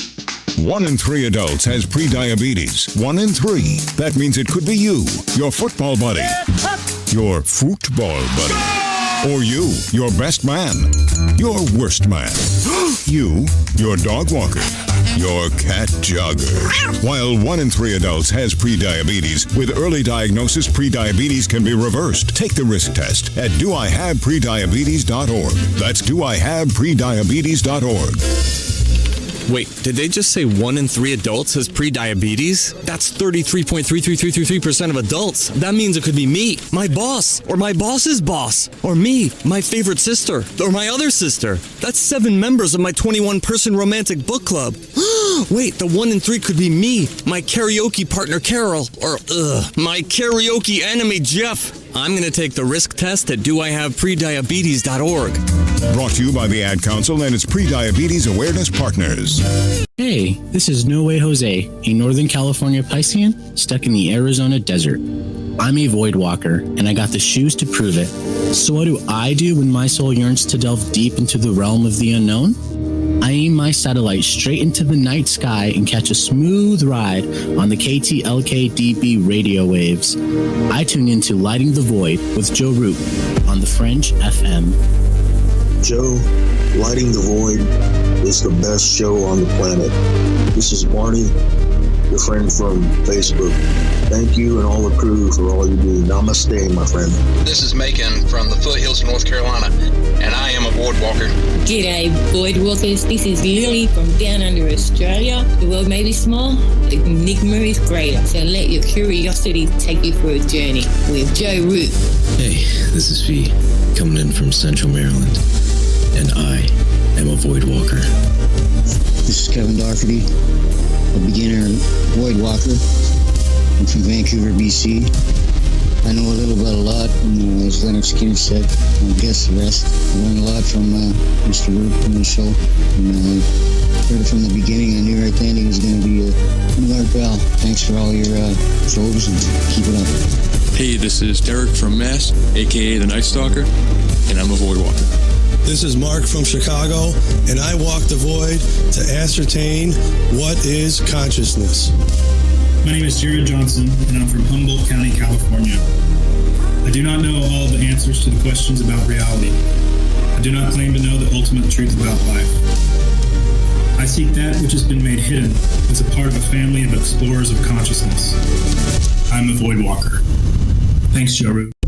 Hey, I'm J.M. DeBoard, and when I want to talk about dreams, I look up my man Joe Root and his show, Lighting the Void. Are you intrigued by Paranormal Talk Radio? You'll love the new Paranormal Radio app from TalkStream Live. You'll find a great selection of talk shows covering UFOs, ghosts, strange phenomena, and much more. Download the Paranormal Radio app now and start listening to the very best in paranormal talk entertainment, including the network you're listening to right now, the Paranormal Radio app, free in Google Play and the iOS App Store. Hi, this is Kronox from Belgium, and you're listening to Lighting the Void with Joe Roop.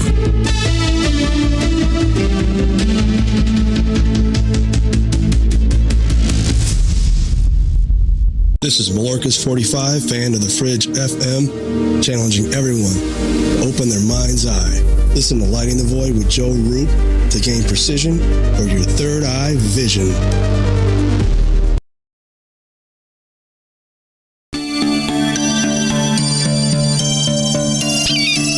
I wouldn't make it a habit calling me that, son.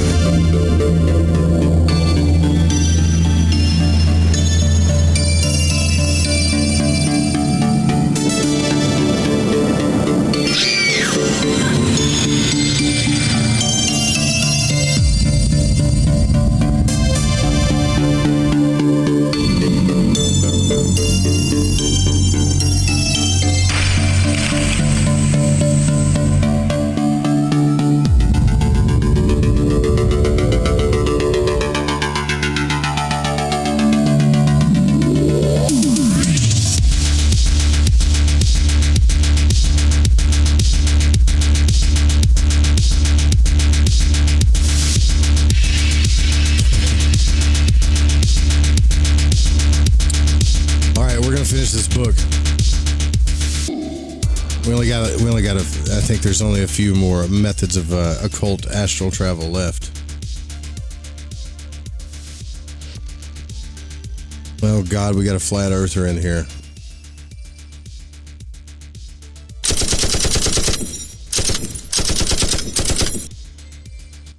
Is he still here? All right. All right, here we go. Let me see if yeah. So we just did the small jump, right? That's what we did. It's a little bit after 11. We're going late. I started late, but I don't want to get to like the end of this book and there's just a little bit left and then we got to finish it somewhere else or whatever, you know. So energy conservation, number 19. If we work correctly, we will organize the psyche. For example, if we do not waste the energies of the emotional center, don't waste your emotional center. If we do not waste these energies of the mind or the energies of the motor instinctive sexual brain, then it's obvious that we will create or we will build, give form to the second psychological body with the savings of such energies in ourselves. This is the body of emotions, denominated Eidolon, or the astral body. He's got a picture here too. Let me show you this picture so you guys can see it. And the folks on the radio, boom. I'll tell you where these centers are. So, and the brain is the intellectual superior inferior. So you got the superior mind, the inferior, right where your pineal gland. Then the motor section he's talking about is in the throat. Then the emotional superior inferior is in the heart. The instinctive looks like around the navel, I want to say. And then the sexual is, well, we know where the sexual part is, right?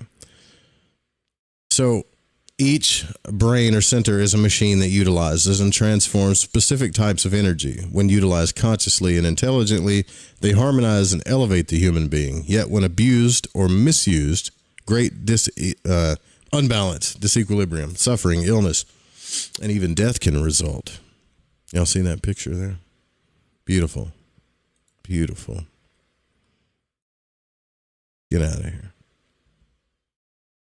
Only in Kansas. Only in Oklahoma is the earth flat.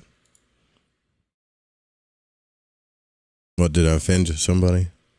I hope not. I'm just getting started if that offended you. All right, number 20, magic sound.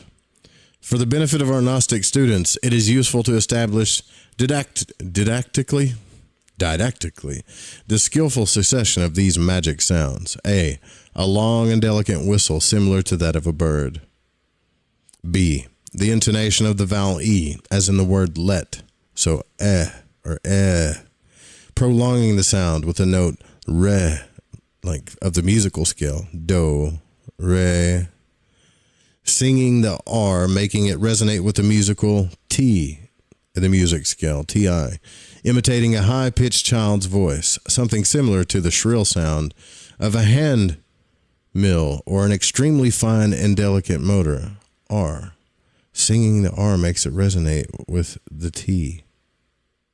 How do I do that? I don't have a childlike voice. I can't do that. Let's see.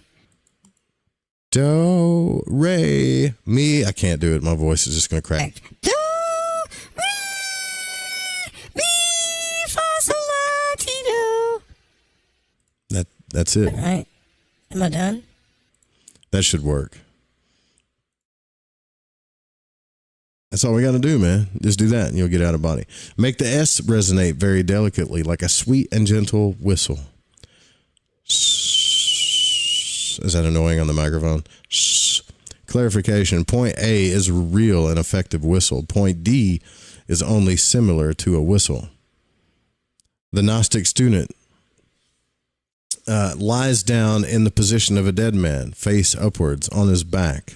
The student splays the toes in a fan shape. Always wanted webbed toes because that looks cool to me. Feet together at the heels, arms along the side of the body, the whole of the physical vehicle well relaxed. The devotee must repeatedly sing the magic sounds in profound meditation while going to sleep. So, see, I'm just like, you have all of this stuff, right? And then you have just focus on the infinity symbol. That's it. Why do all this stuff? Number 21, the elemental of birds. These mantras are found to be closely related to the elemental class of birds, and it is evident that they will effectively assist the devotee by helping in the work of astral projection. Birds. Each bird is the physical body of an elemental, and they always assist the neophyte provided that there is a proper conduct. If the aspirant is eager for assistance from the elemental class of birds, he must learn to love them. Those who commit the crime of confining creatures of heaven in abominable cages will never receive this help. Feed the birds of heaven. Transform yourself into a liberator of these creatures. Open the doors of their prisons, and you will be helped by them. All right, so method 21 here is take care of the birds.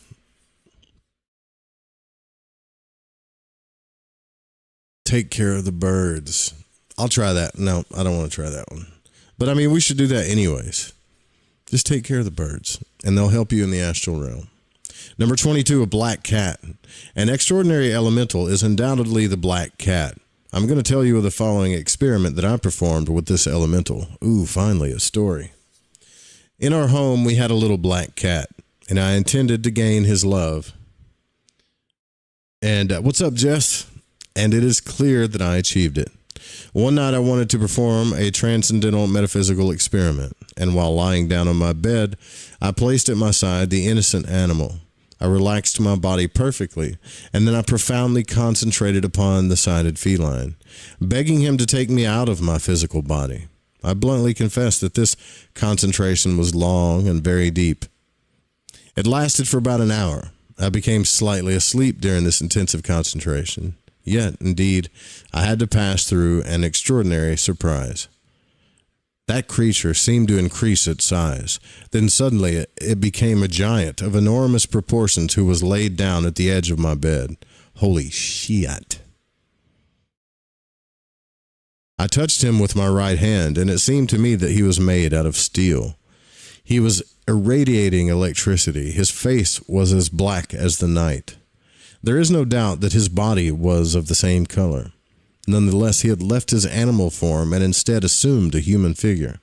And with the exception of his face, which, even while being gigantic, continued to be that of a cat.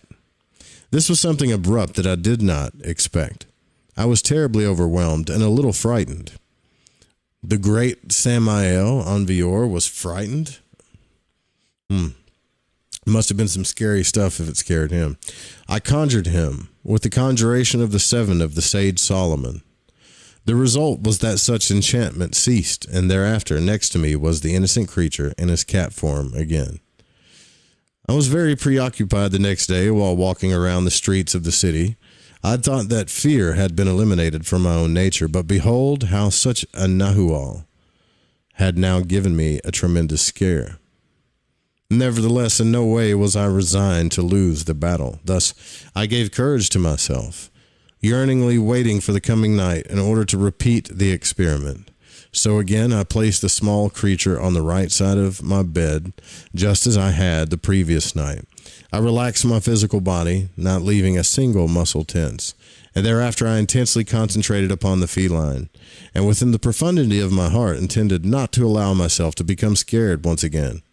A soldier who has been warned about his opponent does not die in the war, so obviously I was already warned about what was going to happen. Therefore, fear had already been frankly eliminated from my interior. After about an hour lapsed, while very deeply concentrated, the exact same phenomenon of the previous night was repeated. Obviously, the elemental of this cat came out of his body in order to assume a gigantic and fearsome human figure. Lying down on my bed, I stared at him. He was frightening in a great manner, terrifying. Indeed, his body was so enormous that it did not fit on my bed. Therefore, his legs and feet were hanging over my bed. What overwhelmed me the most was that this elemental, when abandoning his body, could materialize physically in order to make himself visible and tangible for our senses. I touched him with my physical hands, and he seemed to be made of iron. I saw him with my eyes, and his face was huge. However, this time I was not afraid. I intended to exercise complete control over myself. Thus, it is clear that I achieved it. Then, addressing him with a gentle and firm voice, I demanded that he take me out of my physical body by saying, "Little pussycat, get up from this bed." I bet. He looked at a big, gigantic, scary cat and was like, "Hey, little pussycat, get up from this bed." But when I said this, that giant stood on his feet. Thereafter, I continued commanding him by saying, "Now, take me out of this physical body. Take me in my astral body." When saying these last words, this extraordinary giant answered me with the following words. This is the cat voice. I wonder what the cat sounded like. The cat answered him, saying, "Give me your hands." Okay.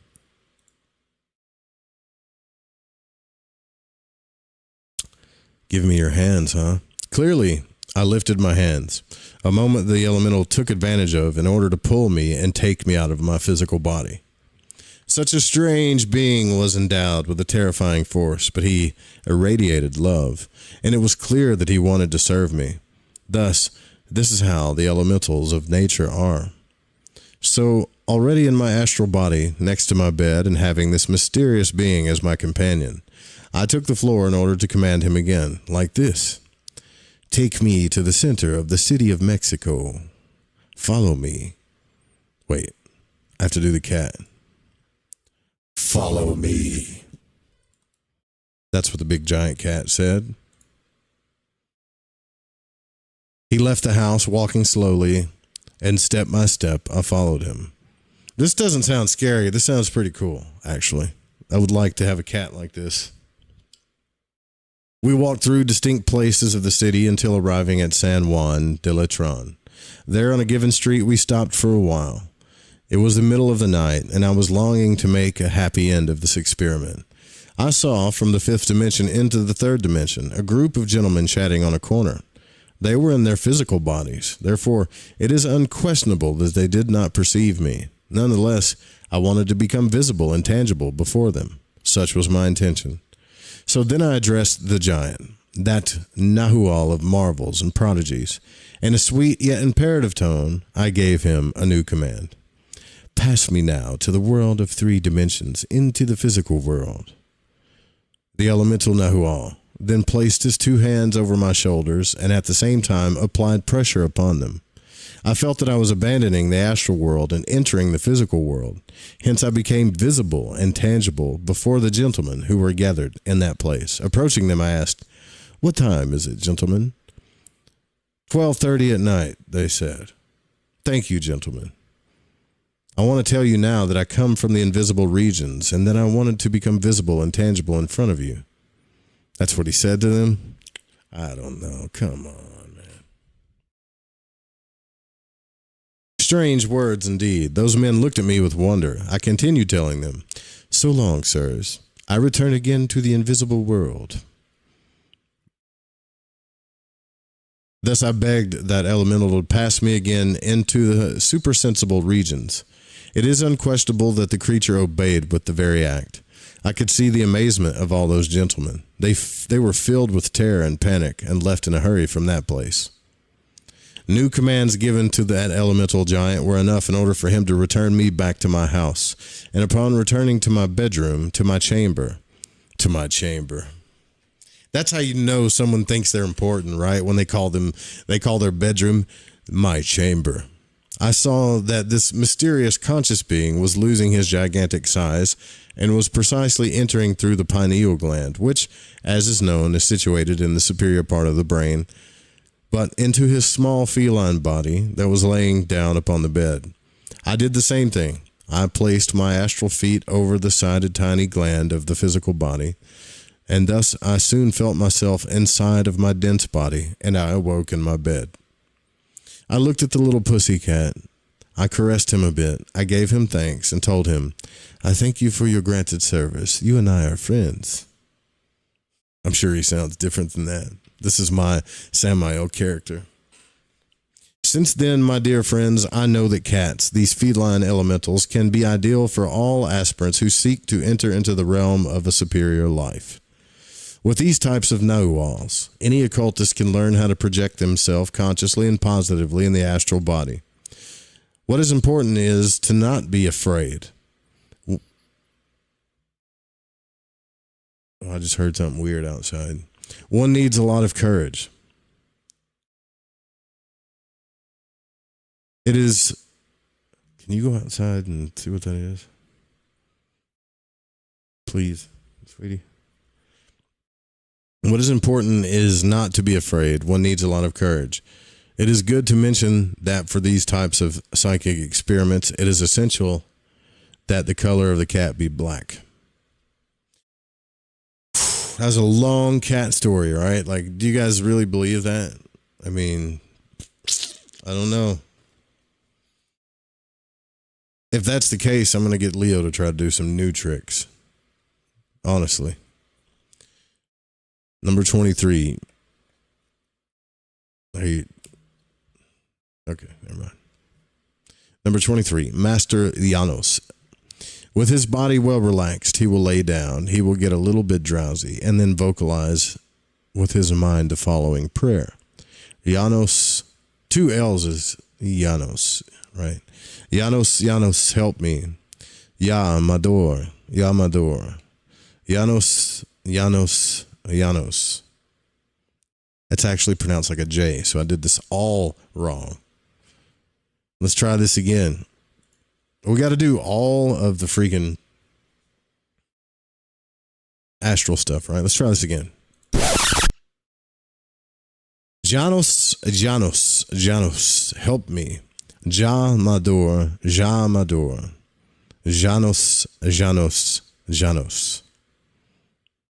Yeah.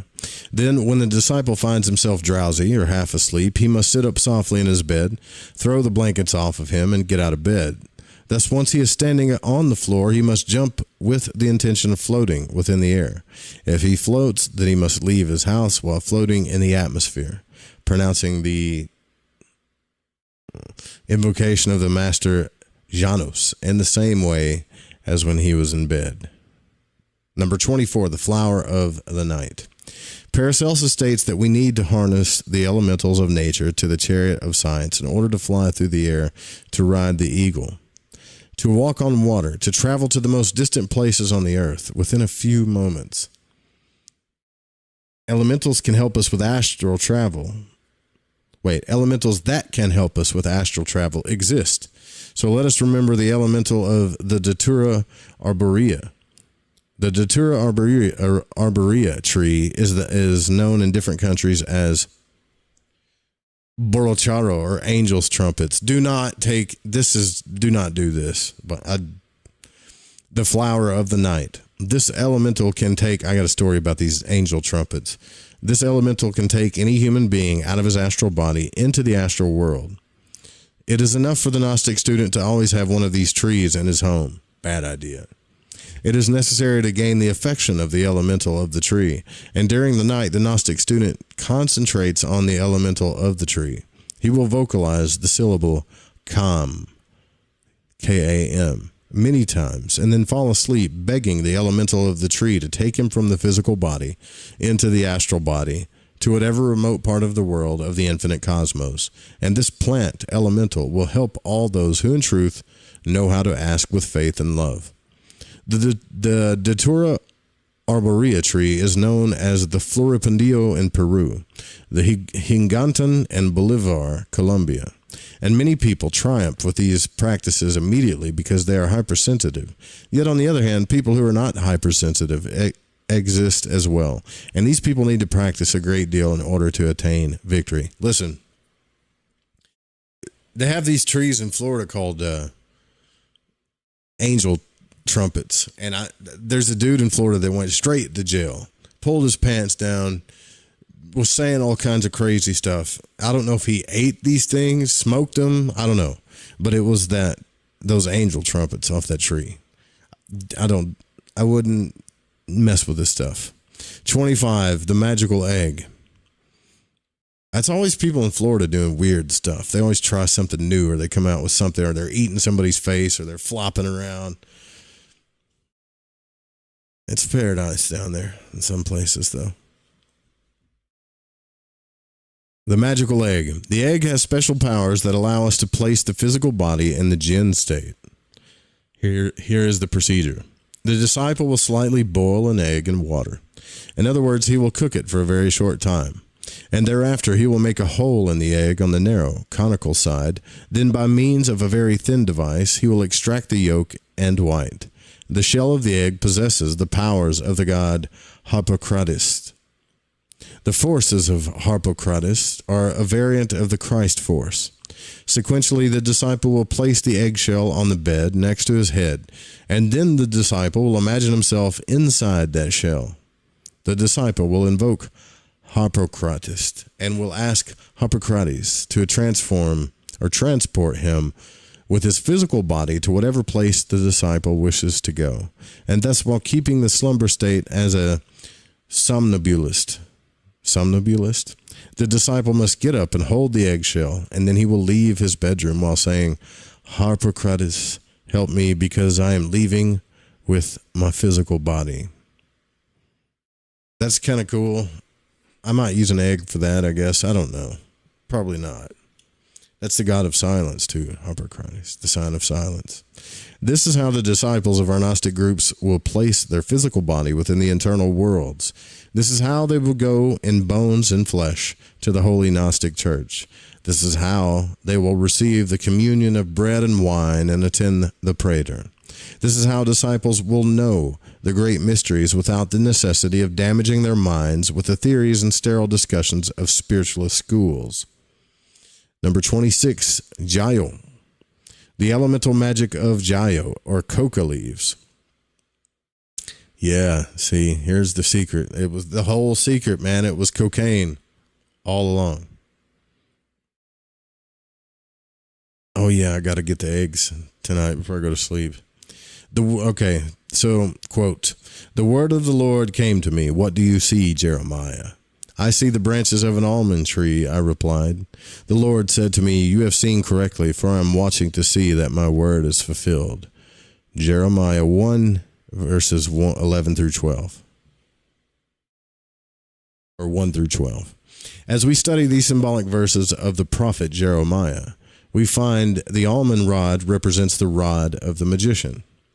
It is purely vegetal aspect. The almond tree conceals a vegetable secret that Jeremiah did not want to disclose to the profane ones.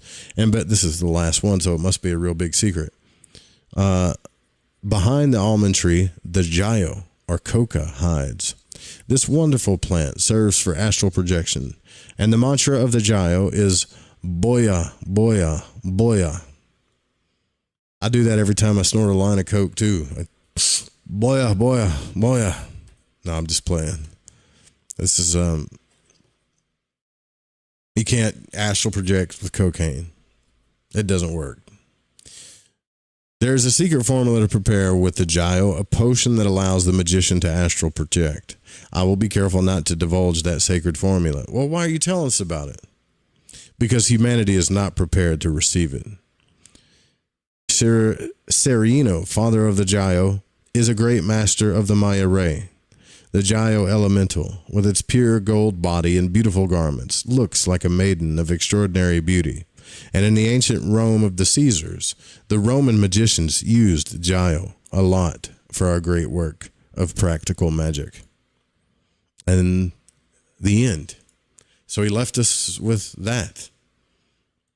Here's a formula in this coca plant that I'm not going to tell you what it is because you're profane and you're not ready. Whatever. I hate when people do that. They tell you all this stuff and then they're like, I know a super deeper secret that I'm not going to tell you because you're not ready for it. It's like leading you on You haven't figured out when people are emotionally manipulating you yet, right? They tell you everything you want to hear, and then they're like, not yet, though. You're not ready. Not yet. Freaking emotional terrorist. All right, we're done. That was cool. So I've never used any of these methods to get out of body. I've used Robert Monroe's, William Buellman's, Greg Doyle's, my own methods, things like that. But if any of you guys want to try this stuff, let me know. I'm going to try to focus on the infinity symbol tonight because that's the easiest one and see if anything happens. And maybe that position in bed. Yeah, it is anticlimactic, right? It was what a BS ending. I thought we were going to get something. Well, maybe there's like a really cool secret to that or something, you know? Yeah, we got to roll out of here. Please, it's the first of the month. If you want to keep the radio station going, please donate to the radio station. You can go to the Fringe FM and do so. If you do it on YouTube, it takes a while for us to get it, but those are welcome too. Or you can grab a shirt, or what else do we have to support? Because we need your support. This show specifically, we have a $2 option, just $2, and you can join the Supporters Club at Spreaker. And you get access to like 900 episodes plus extra content that's in there too. But you have to start from the beginning. No ads, no commercials, no anything. It's all just straight podcasting from, there's some lost episodes mixed in there too. And it's only $2. Okay. What else?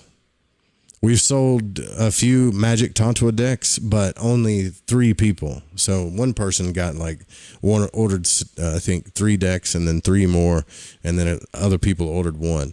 Once we get like 5 or 6 people, I've got some audios that we're going to put out for the Patreon and for those people too. And we're going to void walk with these Tantua cards. So you can get all this stuff at the Fringe FM. Or you can donate. And if you can't do any of that stuff, leave a review, tell everybody about the show. If you find any value here, please do any of those things. We'd be much grateful. And for all of you guys that spent time with us tonight, listening to the show on the radio station or in YouTube, thank you guys so much. I love hanging out with you every single night here. We'll be back tomorrow night. It was fun. It was real. But it wasn't real fun. Actually, it was pretty fun. I had a good time. I think. I have to find a freaking song that YouTube's not going to take the videos down. And if any of you other people have a problem with that Jason Quit video, let me know, because I don't know why it gets messed with so much, but it does. It got messed with when we were doing it live. I couldn't, all of my other stuff could connect to the stream, but I couldn't connect to YouTube. And then it got taken down, and even YouTube didn't know why it got taken down. So hopefully it's nice and safe now. I hope. Anyways, we got to roll out here. Good night, you guys. That occupies the world, and believe it when a drop of blood says, listen, paradise is never far away. And sweet dreams. You think it. We have the feeling we are getting nowhere. The warnings passed unnoticed. All right. Live from the snake pit, equipped with free will to twist fate with. Dwarfed by the towers we build, let's switch places. Ever since I quit the day shift, my vision's LASIK. They give a man a shovel and pick to dig his grave with. The cruel subterfuge used to fuel hatred by the state sock puppets and pundits with 2 faces.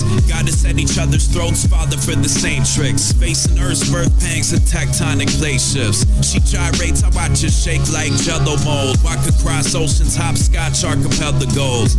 Well disposed to tell tales seldom told about worlds within worlds that can't be seen through your telescopes. If not the sacred, you can mold it how you see fit. Strip mine the globe, recode the double helix. Split atoms in half, reduce men to lab rats, and open up a Pandora's box of other secrets. Plaguing roles, plugging holes in the sinking ship. Emergency. Ill-equipped to wield the power at our fingertips. Confronted by a diamond back in the wilderness that offered me the global village on a silver dish. I declined Mindset, I won't be pushed, filed, stamped, index, brief, debriefed, or numbered bottom line. Divided by design, find peace of mind in the broken promised land where the blind lead the blind. The show's coming to a close, told what the future holds. Soul shedding human clothes, pulled from the crucible. A head full of dreams, a heart wrapped in razor wire. Throwing snakes in the stomach, acid lake of fire. When I was young, my hands slipped off the highest rung. I prepped the chemicals for liftoff and life begun. A fist-sized knot, fresh dip, extra dapper, slider glass, slipper on, and live happy ever after. Tell the second chapter about the light trapped inside the flesh and wolves running wild in the shepherd's pasture. Running from the violent flames and the hunger pangs, cleansed in the fire, baptized by the summer rain. Heads hung in chain, faces in our palms purge what no longer serves. Hatchlings turn to songbirds and try to paint a picture of a world beyond words. On terra firma. Thanks for listening to this broadcast. Need another late night fix? You can tune in every weeknight to Lighting the Void with Joe Roop on The Fringe FM.